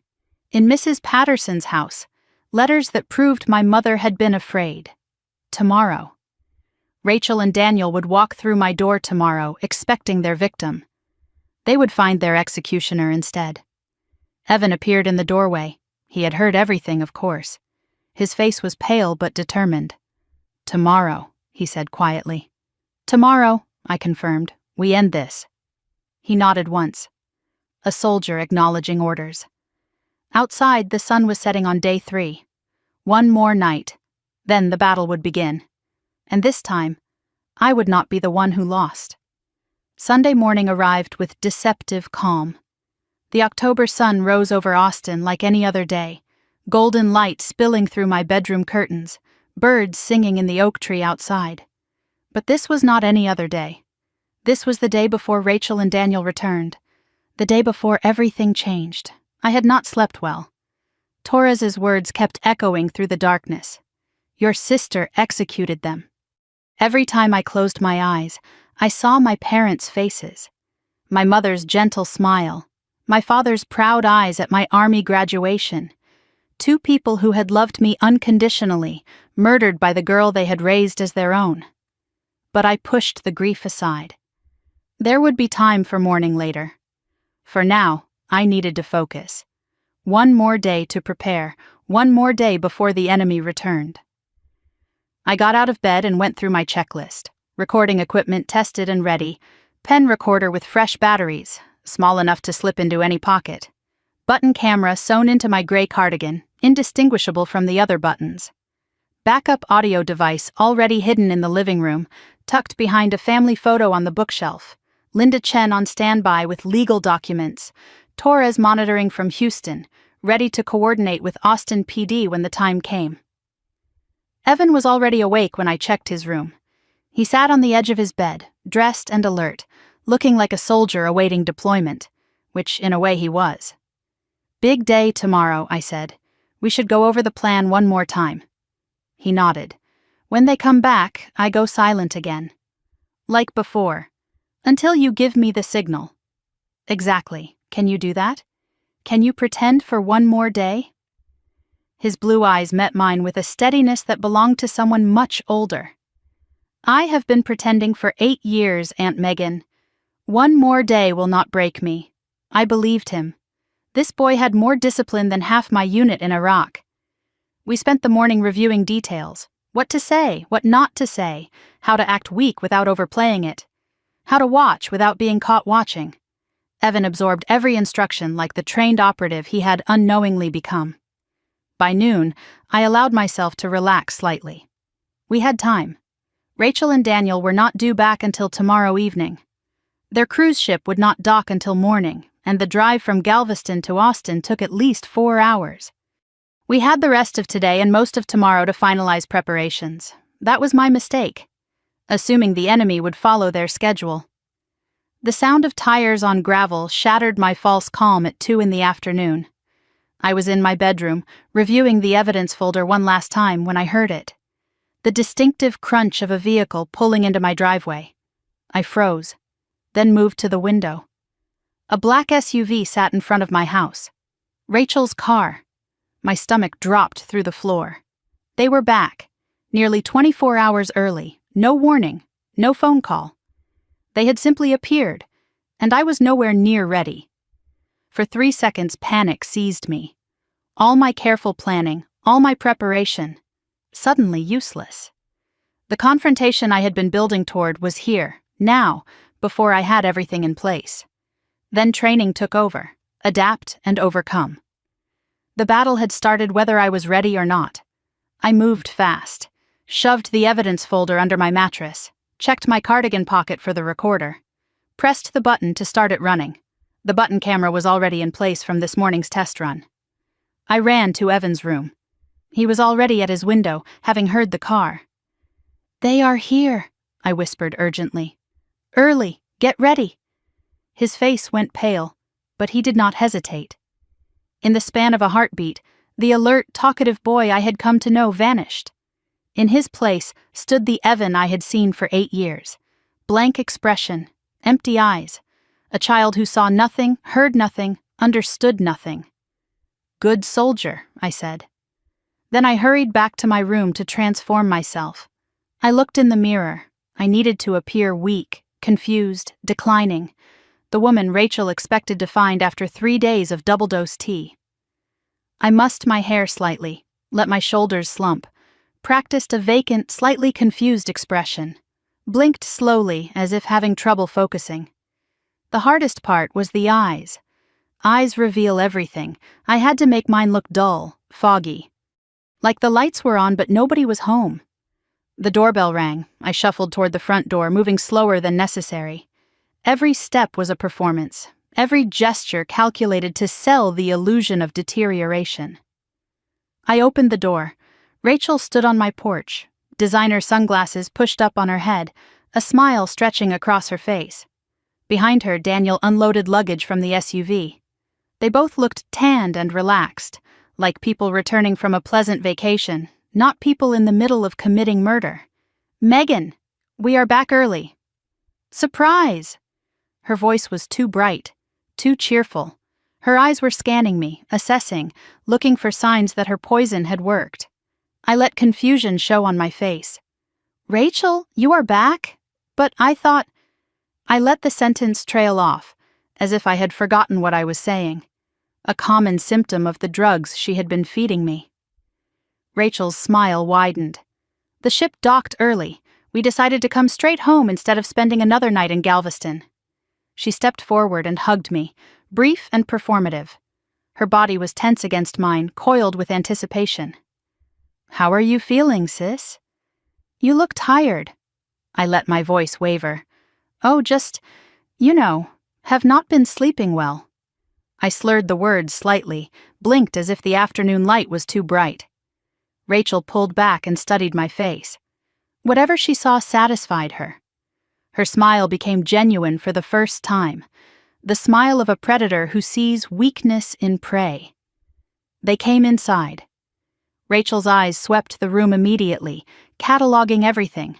The kitchen visible through the archway, the tea box on the counter. "Have you been drinking the tea I made?" she asked, her voice sweet with false concern. "It really helps with sleep." "Oh yes, every day, twice a day, like you said." I watched her reaction carefully while pretending not to watch at all. Relief flickered across her features. Satisfaction. Good. That is very good. Daniel pushed past us carrying suitcases, barely acknowledging me. His eyes scanned the room too, but he was looking for something different. Looking for Evan. "Where is the boy?" I gestured vaguely toward the stairs.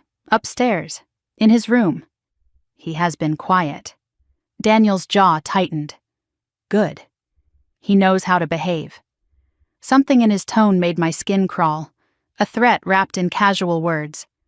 I filed it away and kept my expression vacant. Rachel walked to the kitchen and picked up the tea box. She opened it, counting the remaining packets. I had removed 8 of them as evidence, disposing of the contents down the toilet. 8 packets for 4 days seemed reasonable. She would not notice anything wrong. She nodded to herself. "You have been consistent. That is important." Then she reached into her oversized purse and pulled out another box, identical to the first. I brought more, a special blend, even better than the last one. My blood chilled. Special blend, stronger dose. They were accelerating the timeline. I swayed slightly on my feet. Actually, I need to sit down. Feeling a bit dizzy. I lowered myself onto the couch with exaggerated care, pressing a hand to my forehead. Rachel and Daniel exchanged a look, quick, satisfied. They thought I was falling apart faster than expected. Perfect. Let them think that. Daniel went upstairs to check on Evan. I heard his heavy footsteps on the stairs, then the creak of Evan's door opening. My heart pounded, but I kept my face slack and confused. Through the ceiling, I could hear muffled voices. Daniel's voice, sharp and demanding. Then silence. More silence. Daniel testing Evan's muteness, making sure the boy had not broken his 8 years of silence. If Evan slipped now, everything would fall apart. The seconds stretched into an eternity. I sat on the couch, pretending to stare at nothing, while Rachel unpacked in the kitchen and my nephew fought the most important battle of his life. Finally, Daniel's footsteps returned. He came down the stairs looking satisfied. "He is fine." Same as always. Silent. "Of course he is," Rachel said casually. "He knows better." The dismissive cruelty in her voice made me want to scream. But I sat still, played my part. Let them believe they had won. Evan appeared at the top of the stairs a few minutes later. His face was blank as a mask. He walked down without looking at me, without acknowledging anyone, and sat in the corner of the living room with a picture book. He turned the pages without reading them.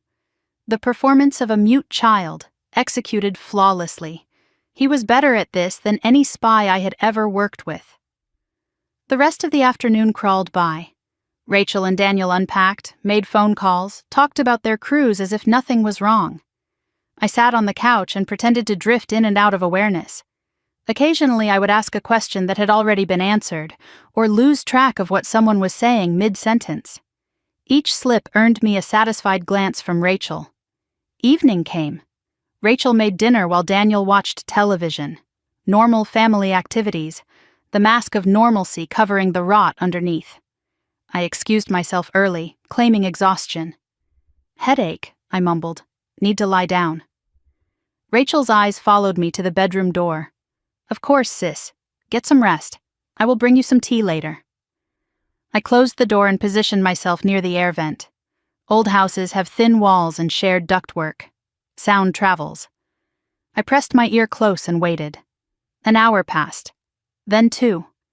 Finally, I heard them settle in the living room. The clink of wine glasses. They were celebrating. "How much longer do you think?" Daniel's voice, muffled but audible. "A few more weeks, maybe less." "She is declining faster than I expected." Rachel sounded pleased with herself. "Good.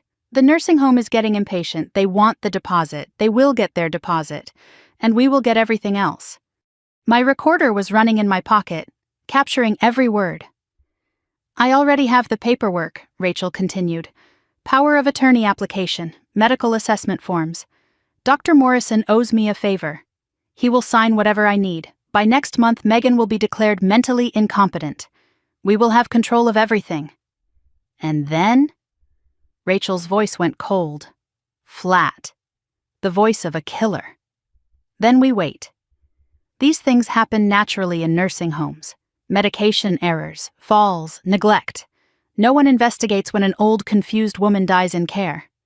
I pressed my hand over my mouth to keep from making a sound. "She still seems too alert sometimes," Daniel said.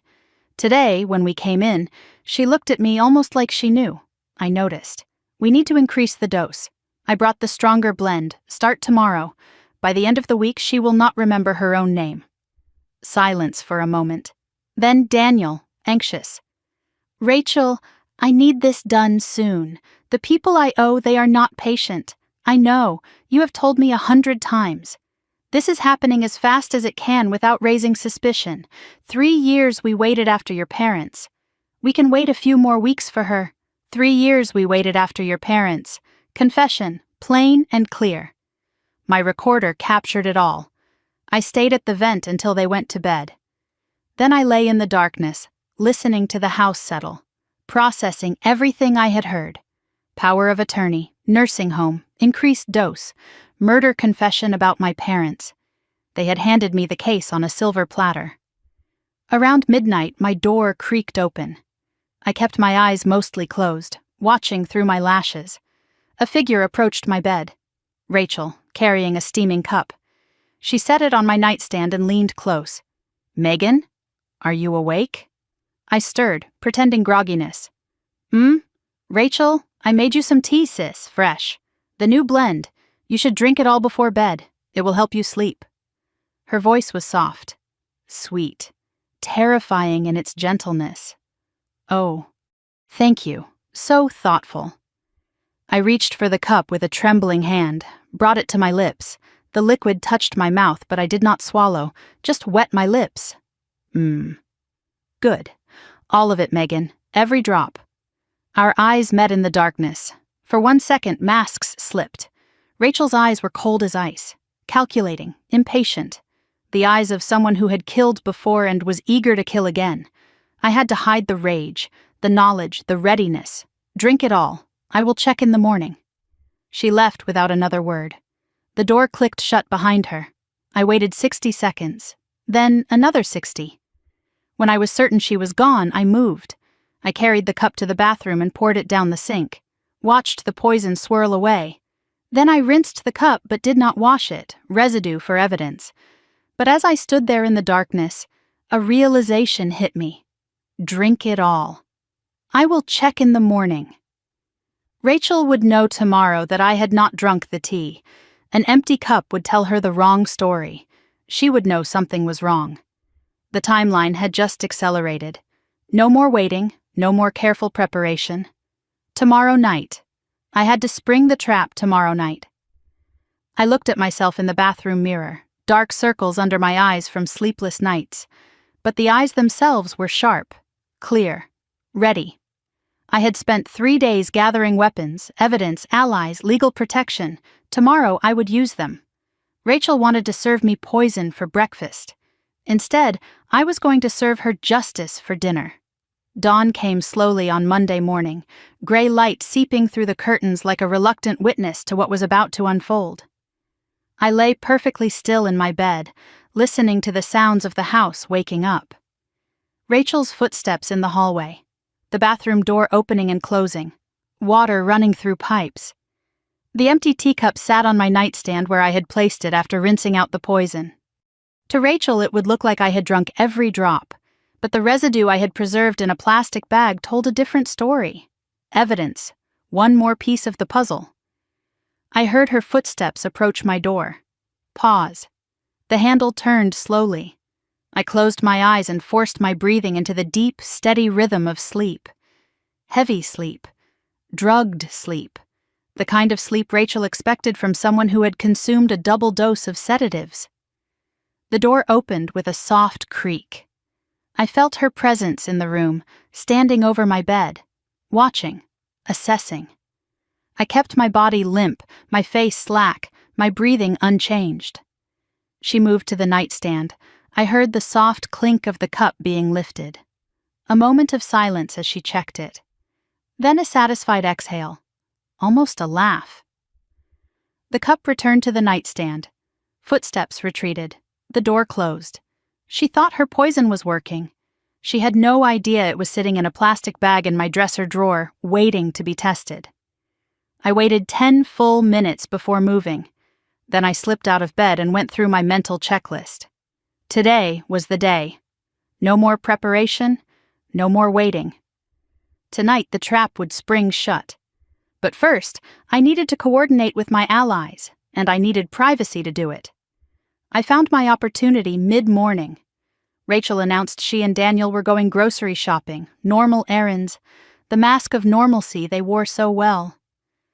I watched from the kitchen window as the black SUV backed out of the driveway and disappeared down Pecan Grove Lane. I waited 5 minutes to make sure they were not coming back for something forgotten. Then I moved. The bathroom was the safest place. I locked the door and turned on the shower, letting the water run to mask any sound. Then I pulled out my phone and called Torres. He answered on the second ring. Marcus. They are back. Came early yesterday. I heard his sharp intake of breath. Tell me everything. I gave him the condensed version. The early return. My performance of confusion. The conversation I had overheard through the air vent. The confession about my parents. The plan to increase my dosage. The nursing home scheme. When I finished, Torres was silent for a long moment. Jesus, Meg, they actually said it out loud? About your parents? They thought I was too drugged to hear. They were wrong. Do you have it recorded? Every word. My recorder was running the whole time. Good. That is good. Torres's voice shifted into tactical mode. What is your play? I had been thinking about this all night, Dinner tonight, family dinner. I am going to tell them I want to sign the power of attorney. They will think they have won. Exactly. They will get comfortable, sloppy, and I need you and Linda Chen outside with police, ready to move when I give the signal. What is the signal? I had thought about this carefully. It needed to be something unmistakable, something that would cut through any confusion. When Evan speaks. Silence on the line. Then Torres let out a low whistle. The kid who has not talked in 8 years suddenly opens his mouth. That will definitely get attention. He is ready. He has been ready for a long time. He just needed someone to believe him. Torres was quiet for another moment, processing. I will coordinate with APD. I know a detective there, good guy, owes me a few favors. We will be parked down the street. You text the word now and we come in. And if things go sideways before that, get out. Do not be a hero. Evidence can be rebuilt. You cannot. I appreciate the concern, Marcus. I mean it, Meg. I survived Fallujah. I can survive my sister. His voice softened slightly. That is what worries me. You think you are invincible because you made it through a war zone. But this is different. These people know you. They have studied you. They know your routines and your weaknesses. A pause. Just be careful. Please, I will, I promise. 24 hours, he said. This time tomorrow, it will be over. One way or another. We ended the call. I stayed in the bathroom for another few minutes, the shower still running, and called Linda Chen. She answered with her usual brisk efficiency. Mrs. Sullivan. I was expecting your call. They came back early. We are moving tonight. Tonight? That is faster than we discussed. I do not have a choice. They are increasing the dosage. By the end of the week, they expect me to be incapacitated. I cannot wait that long. Linda absorbed this without comment. What do you need from me? Legal backup. Be ready to file emergency guardianship papers for Evan the moment charges are brought, and I need confirmation that my recordings will be admissible. Texas is one-party consent. You were part of every conversation you recorded. They are clean, no entrapment concerns. Good. Linda's voice became more serious. Listen to me carefully. During dinner, do not push too hard. Ask questions that seem confused, innocent. Make them explain their plans. The more they say thinking you are incompetent, the more they incriminate themselves. And when Evan speaks, let that be the trigger. Their reaction will tell everything. Guilty people do not react well to unexpected revelations. She paused. If they become violent or try to run, do not engage. Let them go. We have enough evidence already. Police can pick them up later. Your safety and the boys' safety come first. Understood. Good luck tonight, Mrs. Sullivan. I will be waiting for your call. I ended the call and turned off the shower. My reflection stared back at me from the foggy mirror. Tired eyes. Tense jaw. The face of a soldier preparing for battle. Tonight. Everything ended tonight. Finding a private moment with Evan was harder. Rachel and Daniel had returned from their shopping trip, and the house felt crowded with their presence. They watched me constantly, looking for signs of deterioration. I gave them what they wanted, shuffling steps. Confused expressions, sentences that trailed off into nothing. My opportunity came in the late afternoon. Rachel went to take a shower. Daniel settled in front of the television with a beer. I caught Evan's eye and tilted my head toward the stairs. He understood instantly. 5 minutes later, we were both in his room with the door closed. I sat beside him on the bed and spoke quietly. Tonight. We end this tonight. His blue eyes were steady. How? I am going to invite them to a family dinner. I am going to tell them I want to sign the power of attorney papers. They will think they have won. And then? And then, at exactly the right moment, you are going to speak. His breath caught, but he did not look away. When I give you the signal, when I say I think Evan has something to say, that is when you talk. You tell them everything. The threats, what you heard, the tea, everything. Evan was quiet for a long moment. His hands twisted together in his lap. the first sign of nervousness I had seen from him since Thursday. What if they do not believe me? I took his hands in mine. They will believe you. Because you have proof. Because I have recordings. Because the police will be outside waiting for my signal. His eyes widened. Police? Torres is coordinating with Austin PD. Linda Chen will be there with legal documents. The moment you speak, the moment they react, we text one word and they come in. Evan absorbed this. His small frame seemed to grow steadier as the plan became real. Can you do this? I asked. Can you speak up when the time comes? He looked at me with eyes that had seen too much, known too much, carried too much for far too long. I have been waiting my whole life to tell them, he said. To tell someone, anyone. I have practiced what I would say 1,000 times in my head. I just never had anyone who would listen. I am listening now. And tonight, everyone will listen. Evan nodded slowly. Then a question crossed his face. What happens after? After I talk? After the police come? I squeezed his hands tighter. Your mom and dad are going to go away for a long time. You might never see them again. I expected fear, grief, some flicker of loss for the parents he was about to condemn. Instead, I saw relief. They were never really my parents, he said quietly. Not in the ways that matter. Real parents do not threaten their children into silence. Real parents do not plan to murder people for money. He looked at me with something new in his eyes. Trust. Hope. You are more my family than they ever were. My throat tightened. After tonight, you will stay with me. I am going to petition for guardianship. You will never have to pretend to be mute again. You will never have to be afraid again. A tear slipped down his cheek. The first tear I had seen from him since Thursday. I know, he whispered. That is why I told you about the tea. Because I knew you would fight for me. Because you are my real family. I pulled him into a hug. Brief, fierce, full of promises I intended to keep. Tonight you take back your voice, no more hiding. When you speak, speak loud and clear. Let them hear every word. He pulled back and wiped his eyes. Okay, I am ready. Good, because it is almost time.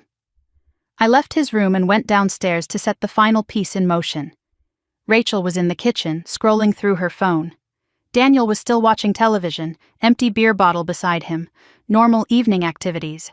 The mask of normalcy they wore so well. I shuffled into the kitchen, making sure to move slowly, to seem uncertain.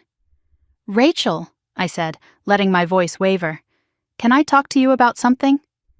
She looked up, her expression shifting to false concern. Of course, sis. What is it? I have been thinking, about everything you said, about needing help. Her eyes sharpened. Interest beneath the mask, those papers you mentioned, the power of something. Power of attorney? Yes, that. Maybe I should sign them. Rachel set her phone down. Daniel appeared in the kitchen doorway, suddenly attentive. That is very wise, Megan. Very responsible.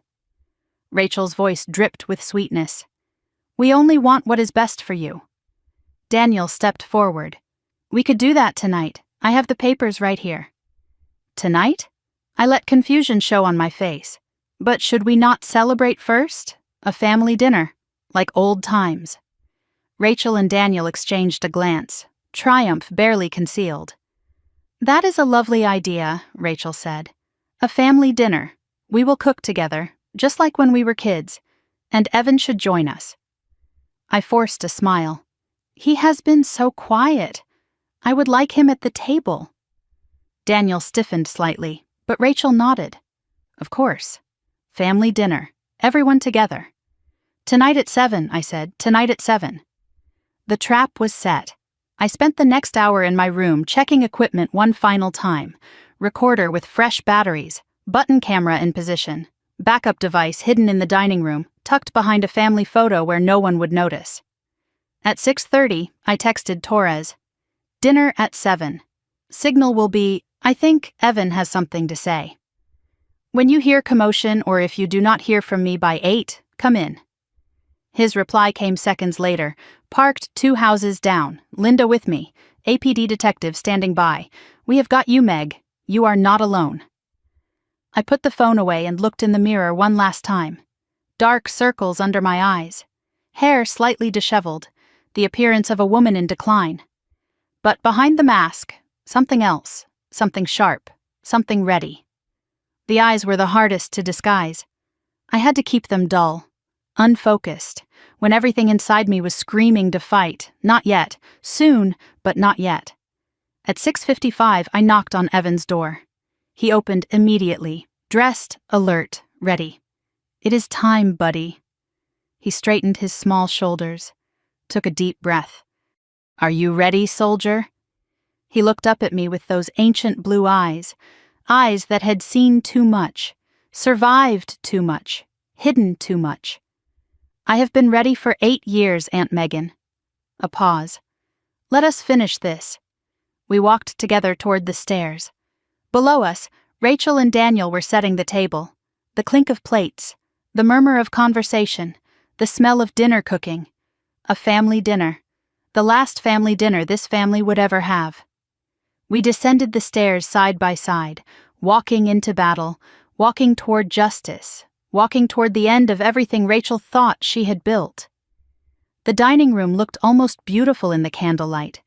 Rachel had set the table with care, white plates on placemats, cloth napkins folded into triangles, 2 tall candles flickering in the center. A family dinner. The kind we used to have before everything went wrong, before I learned that family could be the most dangerous word in the English language. I took my seat at the head of the table. My house, my seat. Rachel sat to my right, Daniel to my left. Evan slipped into the chair across from me, his eyes down, his expression blank. The mute child everyone expected him to be. The 4 of us gathered around a table like a family. Except 2 of us were predators, and 2 of us were hunters pretending to be prey. Rachel had prepared roast chicken, mashed potatoes, green beans. Comfort food. The kind of meal that said everything is normal, everything is fine. We are just a family sharing dinner together. Nothing was normal, nothing was fine. And by the end of this meal, this family would be destroyed forever. I reached for my water glass, letting my hand tremble. Blinked slowly, as if focusing required effort. "This chicken looks good," I said, deliberately pausing mid-sentence as if searching for words. "Looks really good." Rachel smiled, warm and caring and completely false. "I am so glad you think so, sis. I made it just the way Mom used to." The mention of our mother sent a spike of rage through my chest, but I kept my face slack, confused. The woman they expected me to be.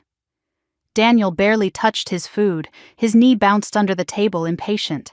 He wanted this over with. He wanted the papers signed. He wanted his gambling debts paid. Rachel filled the silence with chatter about the cruise, the beaches in Cozumel, the sunsets over the Caribbean, the romantic dinners she and Daniel had shared. "You should travel more, Megan. While you still can. While you still can." The threat hidden in plain sight. I nodded vaguely, as if I had not caught the meaning. Evan ate mechanically, eyes on his plate. Rachel ignored him completely. Daniel glanced at him once, a warning look, then returned his attention to me. The dinner plates were cleared. Rachel brought out coffee. I pretended to sip mine, letting most of it dribble back into the cup, selling the image of declining motor control. Then Daniel made his move. He reached down beside his chair and produced a manila folder, set it on the table with careful precision. "So, Megan, you mentioned wanting to discuss the power of attorney." His voice was smooth, professional, the real estate agent closing a deal. I let confusion flicker across my face. The power of what? Power of attorney. Rachel leaned forward, her voice patient and condescending. "Remember? We talked about it. Papers that let us help you manage things, pay your bills, handle the house." "Oh." I blinked slowly. "Right. Yes." Daniel opened the folder and spread the documents across the table. Pages of legal text. My name printed throughout. Power of attorney, durable and financial, healthcare directive, Asset transfer authorization. Everything they needed to take control of my life. My money. My future. I reached for the papers with a trembling hand, squinted at the text as if struggling to read. "There are so many words," I murmured. "I cannot quite follow all this." "You do not need to read it all," Rachel said quickly. "We have had lawyers look at it. It just says we can help you manage things. You will not have to worry about anything anymore." Daniel pushed a pen toward me. "Just sign at the tabs. We will take care of the rest." His mask was slipping, the impatience showing through. He needed this done. His creditors would not wait much longer. I picked up the pen, let it hover over the first signature line. Then I set it down. "I want to understand first, before I sign anything." Rachel's smile tightened. "It is complicated, Megan. That is why you need us." Daniel leaned forward, his voice hardening. "Just sign. We can explain later." "No." The word came out sharper than I intended. I softened it immediately. I just have some questions. About the tea." Rachel went still. Daniel stopped breathing. "The tea?" I nodded slowly, keeping my voice uncertain. "It has been making me feel strange, tired, forgetting things. Is that supposed to happen?" Rachel recovered quickly. "It is herbal, Megan. Very mild. Just helps you relax." "But I feel worse than before. Much worse, like my mind is slipping." I looked at her with what I hoped appeared to be genuine confusion. "Sometimes I cannot remember what day it is, or where I put things." "That is not normal, is it?" Daniel cut in, his voice dismissive.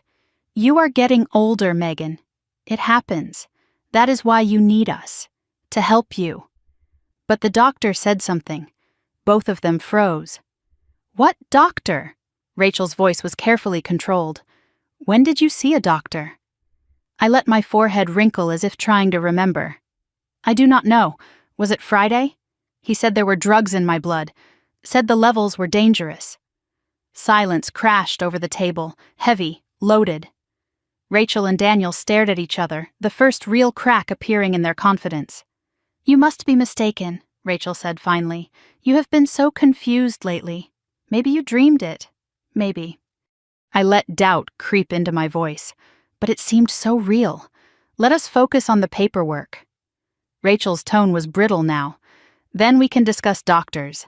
Daniel was done pretending. "Rachel, this is taking too long. Just have her sign." He turned to me, all pretense of warmth gone. "Sign the papers. Now. We will sort out the rest later." His desperation was showing. The gambling debts, the creditors, the deadline he could not miss. I looked at the pen, then at Daniel, then at Rachel, then across the table at Evan. His eyes met mine, steady, ready, waiting. This was the moment. 8 years of silence about to end. "Before I sign anything," I said slowly, "I think Evan has something to say." Rachel laughed, a sharp, nervous sound. "Evan? He cannot say anything. He is mute." Daniel scowled. "Do not be ridiculous. Sign the papers." But I was not looking at them anymore. I was looking at Evan. And Evan was rising from his chair. The room went absolutely still. Evan lifted his head, looked directly at his mother, and spoke. "I am not mute." Rachel's face drained of color, white as bone, white as death. I never was. His voice was rough from years of disuse, but every word was clear as crystal. "I can speak. I have always been able to speak. I just was not allowed to." Daniel's mouth fell open. No sound came out. Rachel tried to recover. "Evan, sweetie, you are confused. I am not confused." Evan's voice grew stronger. "You threatened me, Dad. When I was 3 years old. You said you would send me to a special hospital where I would never come back." Daniel sputtered. "That is not true. I never said that. You did. You came into my room after the party. You locked the door. You told me if I ever spoke again, I would disappear." Evan turned to Rachel. "And you, Mom. You told me good boys stay quiet. You told me if I was not a good boy, you could not keep me anymore." His voice cracked but did not break. "So I stopped talking. for 8 years. Because I was afraid of my own parents. Rachel stood up abruptly, her chair scraping against the floor. He is lying. He has been coached. Megan, you cannot believe this. But Evan was not finished. I heard you talking about the tea, about making Aunt Megan confused. I heard you planning to put her in a nursing home, to take her house and her money. His eyes locked onto his mother's. And I heard you talking about Grandma and Grandpa, about how it worked the first time, about how the tea was perfect. Rachel's face contorted. Horror, rage, desperation. I know what you did. I know what you are doing. And now Aunt Megan knows too. Rachel lunged toward Evan. You little brat. You have ruined everything. Do you know what you have done? I was on my feet instantly, moving between them. Evan stepped back but did not run, did not cower. He had spent 8 years being afraid. He was done. I dropped the mask. No more trembling hands, no more confused expression, no more slurred words. My voice came out cold, steady, the voice of a soldier. He is not lying, Rachel, and neither am I. I straightened to my full height, met her eyes without flinching. I stopped drinking your tea days ago. I have been recording every word you said. I have blood tests, medical records, witnesses, a lawyer. Rachel staggered backward as if I had struck her. Your plan failed, and now you are going to pay for everything you have done. I pulled out my phone, typed 3 letters, NOW, hit send. Daniel bolted from his chair. We need to go, now, before the police. He did not make it 3 steps. The front door crashed open. Torres was first through, badge visible, weapon drawn. Austin PD. Nobody move. 2 uniformed officers followed him in, then Linda Chen, clutching a folder of legal documents. Torres's eyes found mine across the chaos. You okay? I nodded. Got everything on tape. Daniel tried to run toward the back door. An officer tackled him before he made it to the kitchen. His face hit the hardwood floor with a satisfying thud. Handcuffs clicked around his wrists. Daniel Morrison, you are under arrest for attempted murder, elder abuse, and conspiracy. Daniel's voice was muffled against the floor. I want a lawyer. I want a lawyer. Rachel did not run. She stood frozen in the dining room, tears streaming down her face. Whether from grief or rage or fear, I could not tell. An officer approached her carefully. Rachel Morrison, you are under arrest. She did not resist as he turned her around, did not struggle as the handcuffs closed around her wrists. But her eyes found mine, and in them I saw something that chilled me to the bone. Not remorse, not defeat, hatred. This is not over, she hissed. You will regret this, Megan. You will regret destroying your own family. I watched as the officer read her rights, watched as he guided her toward the front door, watched as the woman I had raised, the sister I had loved, walked out of my life in handcuffs. I did not destroy this family, Rachel. You did, years ago. They led her out into the night. Red and blue lights flashed across the front lawn. Neighbors had gathered on their porches, watching the spectacle. Mrs. Patterson stood among them, her hand pressed to her heart. Daniel followed in the second squad car, still shouting about lawyers and rights, and how this was all a mistake. Then they were gone. The house fell silent. The candles still flickered on the dining table. The dinner Rachel had made grew cold on the counter. The power of attorney papers lay scattered across the tablecloth, unsigned, worthless. Torres appeared beside me. You did it, Meg. We got them. I nodded, but I could not speak. The adrenaline was fading, and in its place came something I had not expected. Emptiness. I had spent so many days preparing for this moment, planning, gathering evidence, building the trap. And now that it was sprung, I did not know what to feel. Relief? Yes. They could not hurt me anymore. Triumph? Maybe.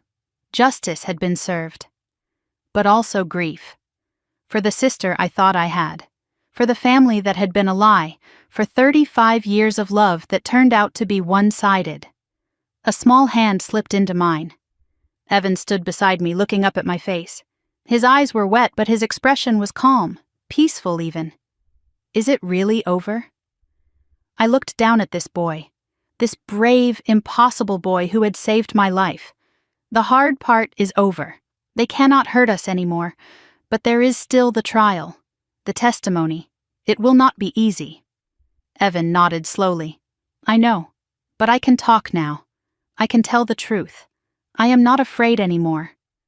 I knelt down so we were eye to eye. You were the bravest person I have ever known, Evan. Braver than soldiers I served with.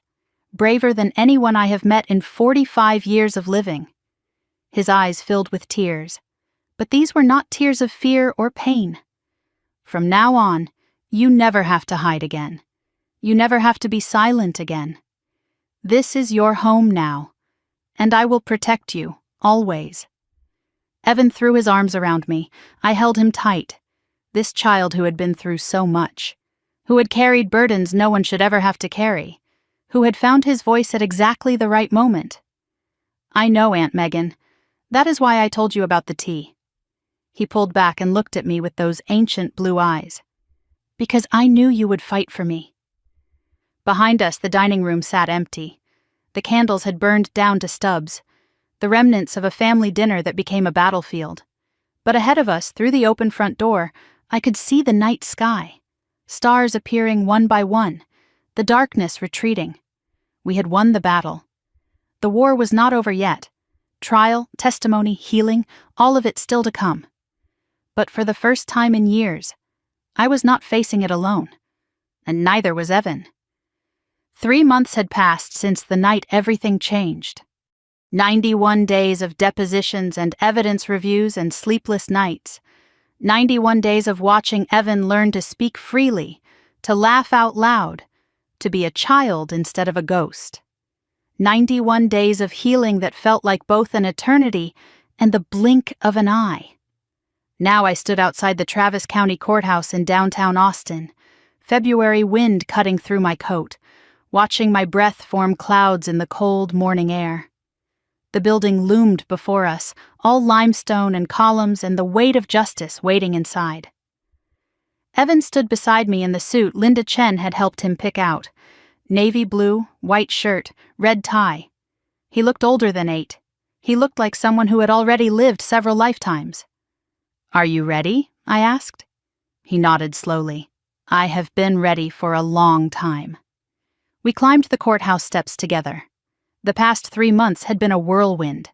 Rachel and Daniel were held without bail from the beginning, deemed flight risks given the severity of the charges.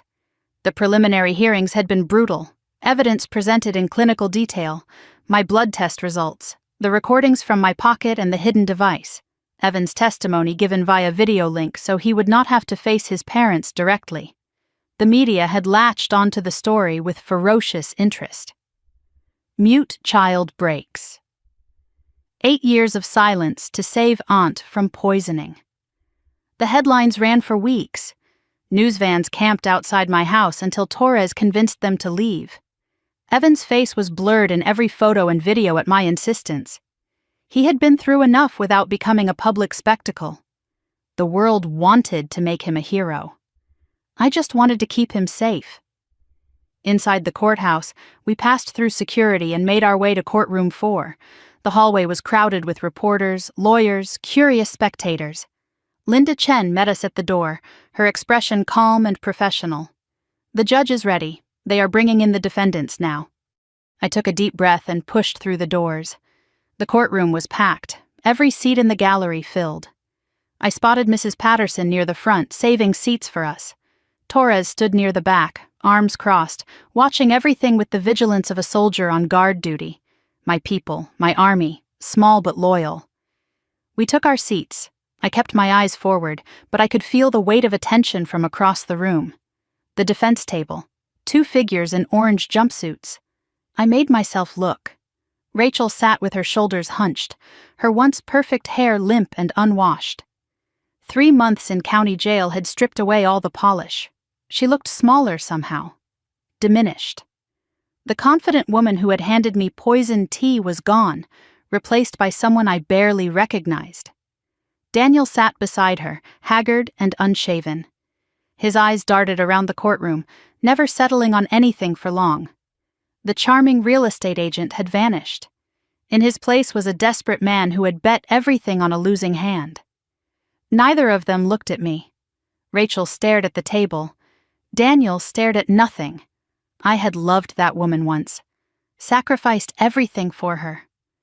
And now she could not even meet my eyes. I expected to feel satisfaction, triumph, vindication. Instead, I felt hollow, sad, a strange grief for the sister Rachel could have been, for the family that had been built on lies. She was never really my sister, but for 35 years I believed she was. That belief had been real. Its death deserved mourning. Evan's small hand found mine. He had seen them too. His parents for the first time since the arrest. "They look small now," he whispered. "They are small. They always were. We just could not see it." "All rise." The courtroom stood as Judge Eleanor Blackwood entered, silver-haired and stern, with a reputation for fairness and zero tolerance for nonsense. She had presided over the trial with precision, cutting through defense objections and keeping proceedings on track. She took her seat. The courtroom held its breath. In the matter of the state of Texas versus Rachel Morrison and Daniel Morrison, the judge began, her voice carrying across the silent room. "The jury has reached a verdict. The charges were read aloud. Count 1, attempted murder in the first degree against Megan Sullivan. Count 2, elder abuse causing bodily harm. Count 3, child endangerment through psychological abuse of a minor. Count 4, conspiracy to commit fraud. 4 counts, 4 chances for justice or failure." The jury foreman stood, a middle-aged man in a gray suit, his face carefully neutral. "On count 1, attempted murder in the first degree, we find the defendants guilty." A gasp rippled through the gallery. Rachel's head dropped. Daniel did not move. "On count 2, elder abuse causing bodily harm, guilty. On count 3, child endangerment, guilty. On count 4, conspiracy to commit fraud, guilty. Guilty on all counts." I exhaled. I had not realized I was holding my breath. Beside me, Evan squeezed my hand tighter. His face was pale but composed. He had waited 8 years for someone to believe him. Now 12 strangers had confirmed what he always knew. His parents were monsters, and monsters faced consequences. Rachel finally looked up. Her eyes found mine across the courtroom, wet but hard, not remorse, resentment. Even in defeat, she blamed everyone but herself. She mouthed something. I could not read it. Did not want to.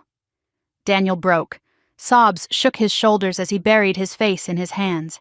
This was not supposed to happen. This was not how it was supposed to end. The gambler who had bet my life on a long shot finally understood. The house always wins. Evan watched his father cry with no expression on his face. "I thought I would feel happy," he said quietly. "I just feel tired." "That is okay, buddy. Justice is not supposed to feel like a party. It is supposed to feel like truth." The sentencing hearing came 1 week later. Same courtroom, same players, same weight of anticipation pressing down on everyone present. The prosecution had presented victim impact statements. My words about 35 years of trust destroyed. Medical testimony about the drug levels in my blood. Dr. Mitchell's assessment of Evan's trauma from 8 years of enforced silence. Dr. Patel took the stand and explained in clinical detail how close I had come to death. "Another few weeks at those dosage levels," she said. "Potentially fatal, certainly irreversible cognitive damage." The defense tried everything, claimed Rachel had mental health issues that impaired her judgment, claimed Daniel was merely following his wife's lead, claimed the recordings were taken out of context. None of it worked. Judge Blackwood's face remained impassive throughout. But when she delivered her sentencing statement, there was steel in her voice. The defendants in this case committed crimes of extraordinary cruelty. They poisoned a family member who trusted them completely. They psychologically tortured a child into 8 years of silence. They allegedly murdered 2 elderly victims and escaped justice for 3 years. She paused, letting the words settle. The court must send a clear message. Predatory behavior against vulnerable family members will not be tolerated in this state, will not be excused, will not be minimized. Rachel stood for sentencing. Her lawyer beside her, her orange jumpsuit a stark contrast to the designer clothes she used to wear. Rachel Morrison, you are hereby sentenced to 25 years in state prison. 15 years for attempted murder, 5 years for elder abuse, 5 years for child endangerment. To be served consecutively. You will be eligible for parole in 15 years. Rachel did not react. Her face was empty, hollow, as if she had already left her body behind. Additionally, you face separate charges for the suspected murders of Thomas and Margaret Sullivan. Those proceedings will follow. Daniel's sentencing came next. Daniel Morrison, you are hereby sentenced to 15 years in state prison. 10 years for conspiracy to commit murder, 5 years for elder abuse and child endangerment, served consecutively. Parole eligibility in 8 years. Daniel sobbed again. I did not mean for any of this. I just needed the money. Judge Blackwood's response was ice cold.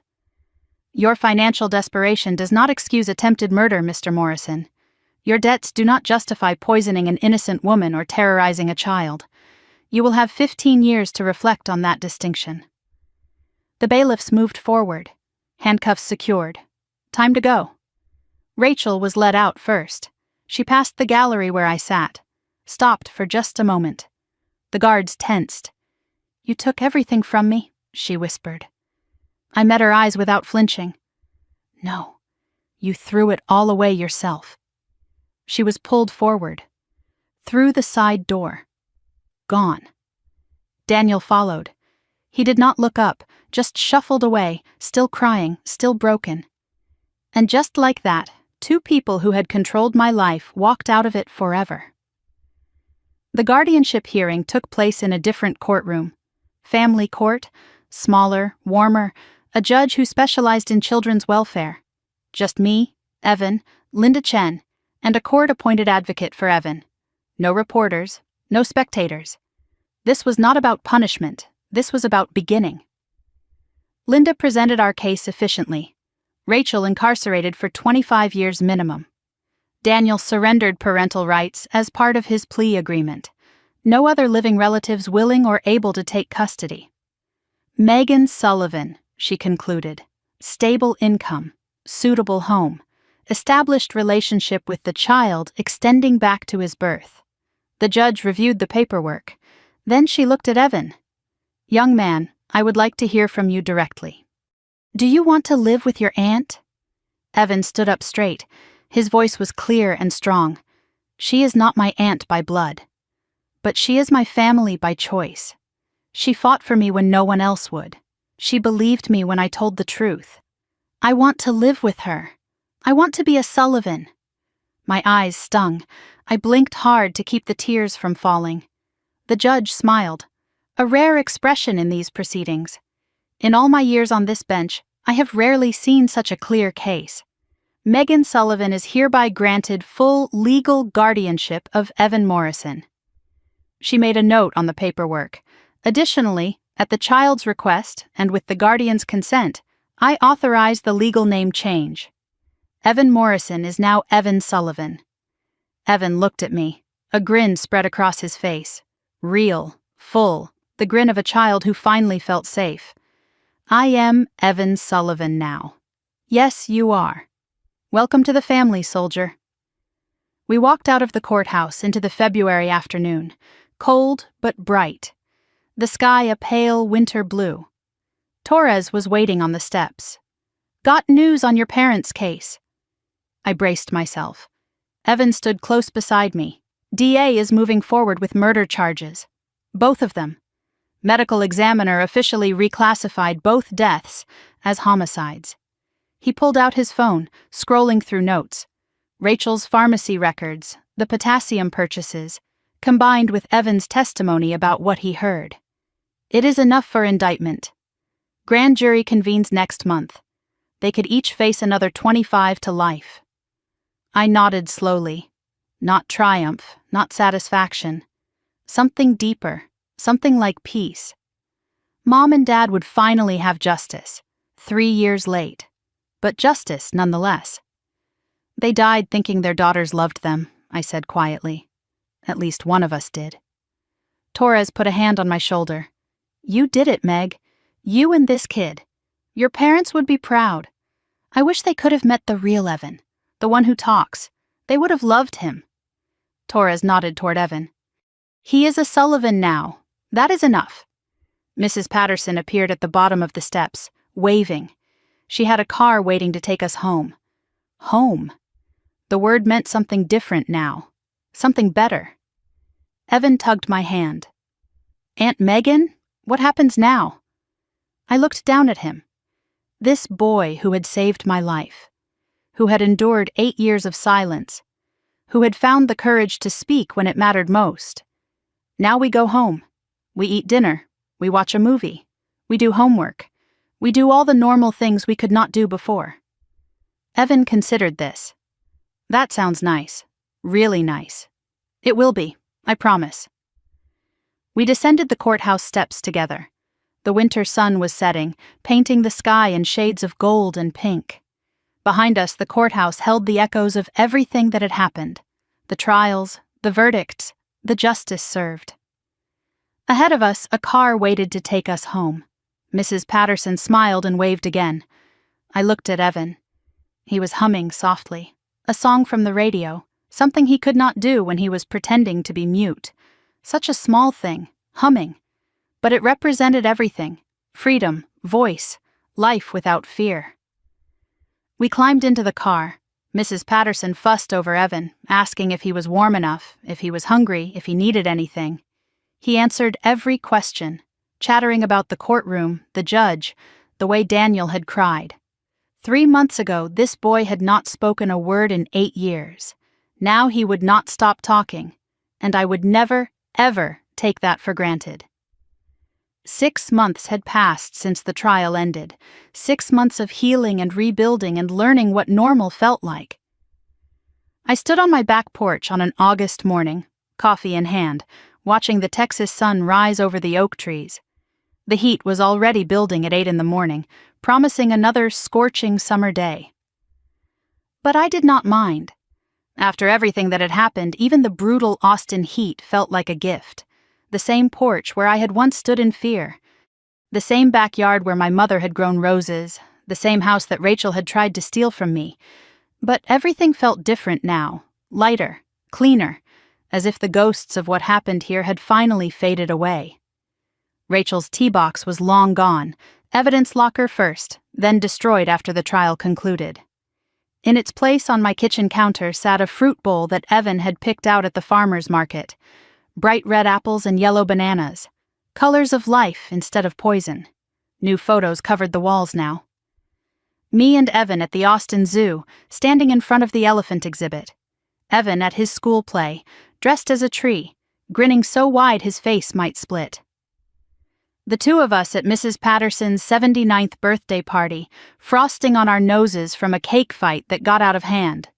New memories. Real memories. The kind that heal instead of hurt. From inside the house I could hear Evan talking. Not to anyone in particular, just to himself. Practicing a presentation for his summer reading program. His voice carried through the open window, confident and clear. He talked constantly now, narrating video games, singing in the shower, reading aloud from whatever book had captured his attention that week. Every word was a victory. Every sentence was a reclamation of what had been stolen from him. A year ago I was being slowly poisoned by someone I loved. Now I was watching the sunrise with a full heart and a clear mind. Survival is not just about not dying. It is about learning to live again. Evan had transformed in ways I could barely comprehend. He finished 3rd grade in May, having started late but caught up impossibly fast. His teachers were amazed. Reading at a 6th grade level, they told me. vocabulary that would impress a high schooler. I was not surprised. He had been teaching himself for years while everyone around him assumed he understood nothing. Honor roll, science fair winner with a project about ocean pollution. 3 real friends, the first he had ever had. Boys from his class who came over for video games and stayed for dinner and treated him like any other kid. Because he was like any other kid now. Finally. The therapy had helped. Weekly sessions with Dr. Sarah Mitchell, a child psychologist who specialized in trauma. The early months were hard. Nightmares that woke him screaming, flinching at loud voices. Fear of abandonment that made him check 3 times every night that I was still in the house. But slowly, session by session, week by week, the wounds began to close. Dr. Mitchell called him remarkably resilient.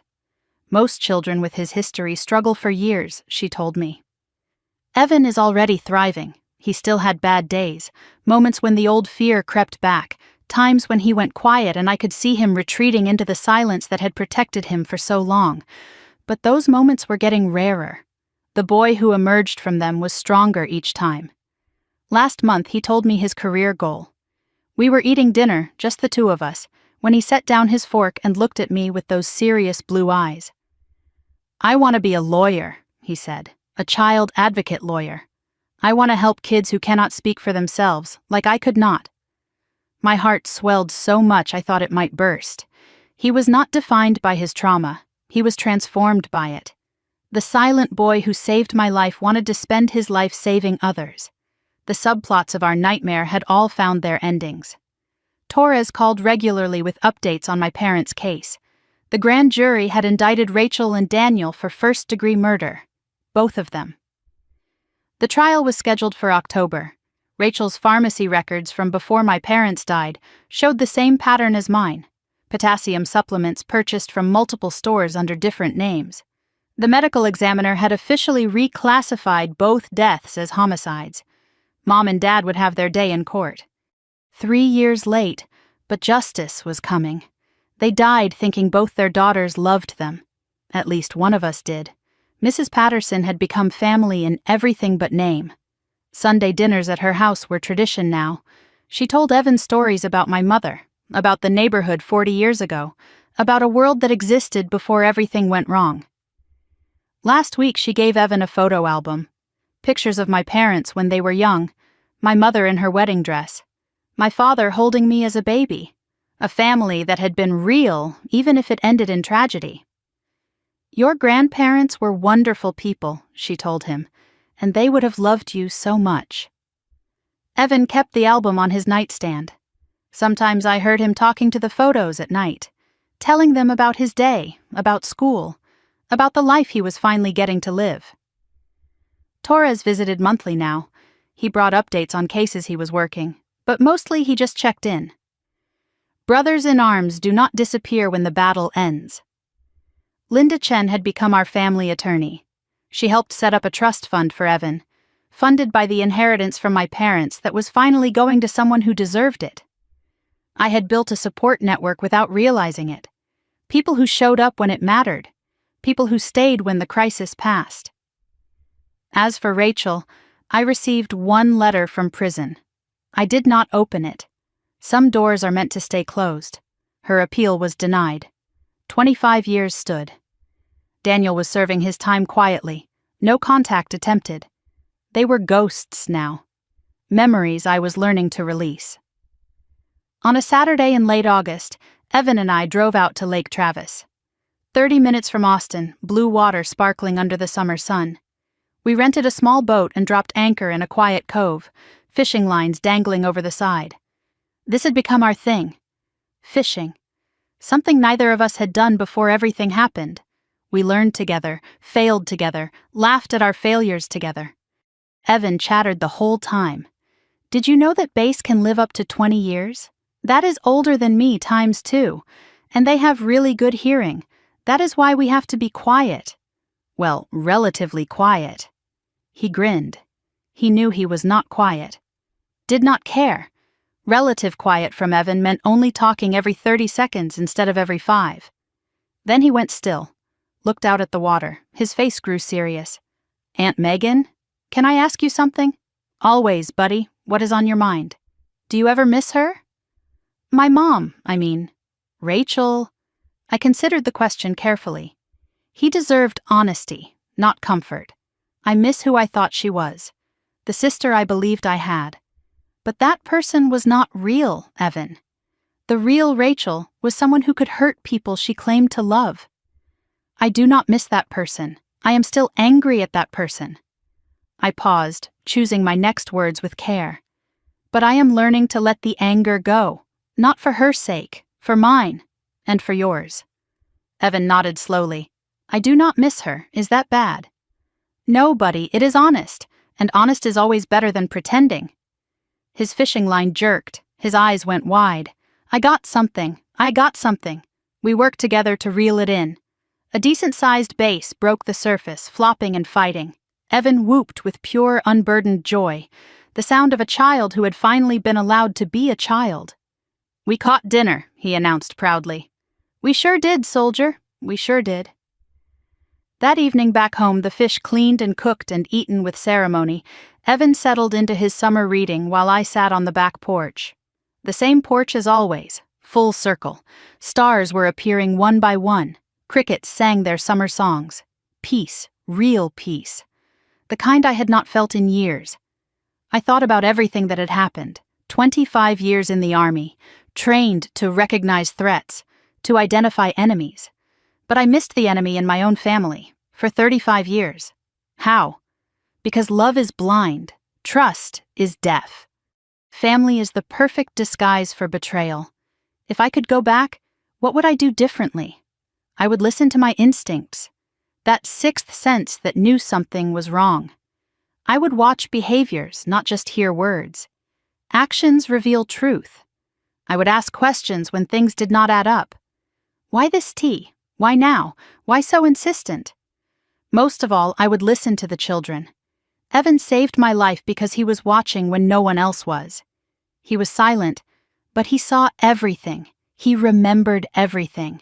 Never underestimate the quiet ones. They are often paying the closest attention. Family is not blood. It is not DNA. It is not shared parents or childhood homes. Family is who shows up when you are broken, who fights for you when you cannot fight for yourself. Family is choice and courage and truth. Evan and I chose each other. That choice is stronger than any bloodline. I am sharing this story because it is not just mine. It belongs to every grandparent being slowly isolated by family members who want their money, every elderly person whose confusion might actually be poison, every child who cannot speak their truth because they are too afraid, every person who senses something wrong but stays silent because it seems crazy. If you feel like something is not right in your family, investigate. If an elderly parent suddenly declines without explanation, ask questions. If a child goes silent when they used to speak, pay attention. Do not wait for proof to fall into your lap. Do not assume the people closest to you could never hurt you. Do not ignore the voice in your head that whispers, something is wrong. Thank God Evan found the courage to speak. Thank God I had enough clarity left to listen. I am not a religious woman, but I believe something was watching over us. Something that gave an 8-year-old boy the strength to break 8 years of silence. Something that kept me alive just long enough to hear the truth. Call it God, call it fate, call it the universe.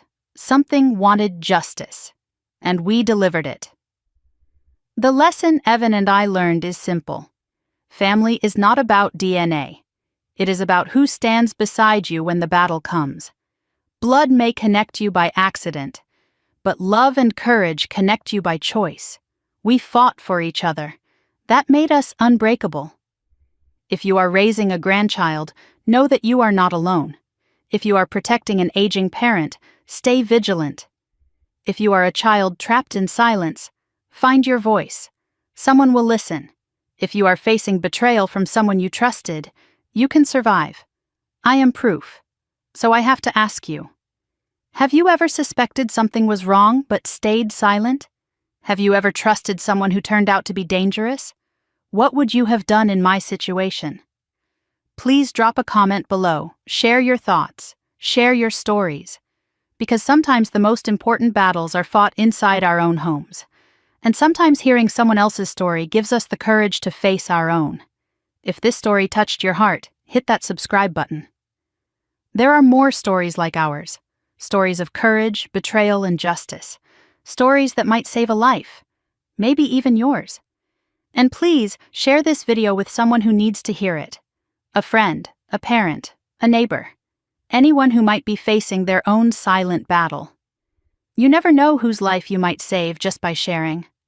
I am Megan Sullivan. This is my nephew, Evan Sullivan. We survived because we had each other. Thank you for listening. Thank you for caring. Thank you for staying until the end. Stay vigilant. Stay strong. Trust your instincts. And never ever underestimate the power of the truth. Because the truth, spoken or silent, always finds a way out. This story is fictionalized for dramatic effect.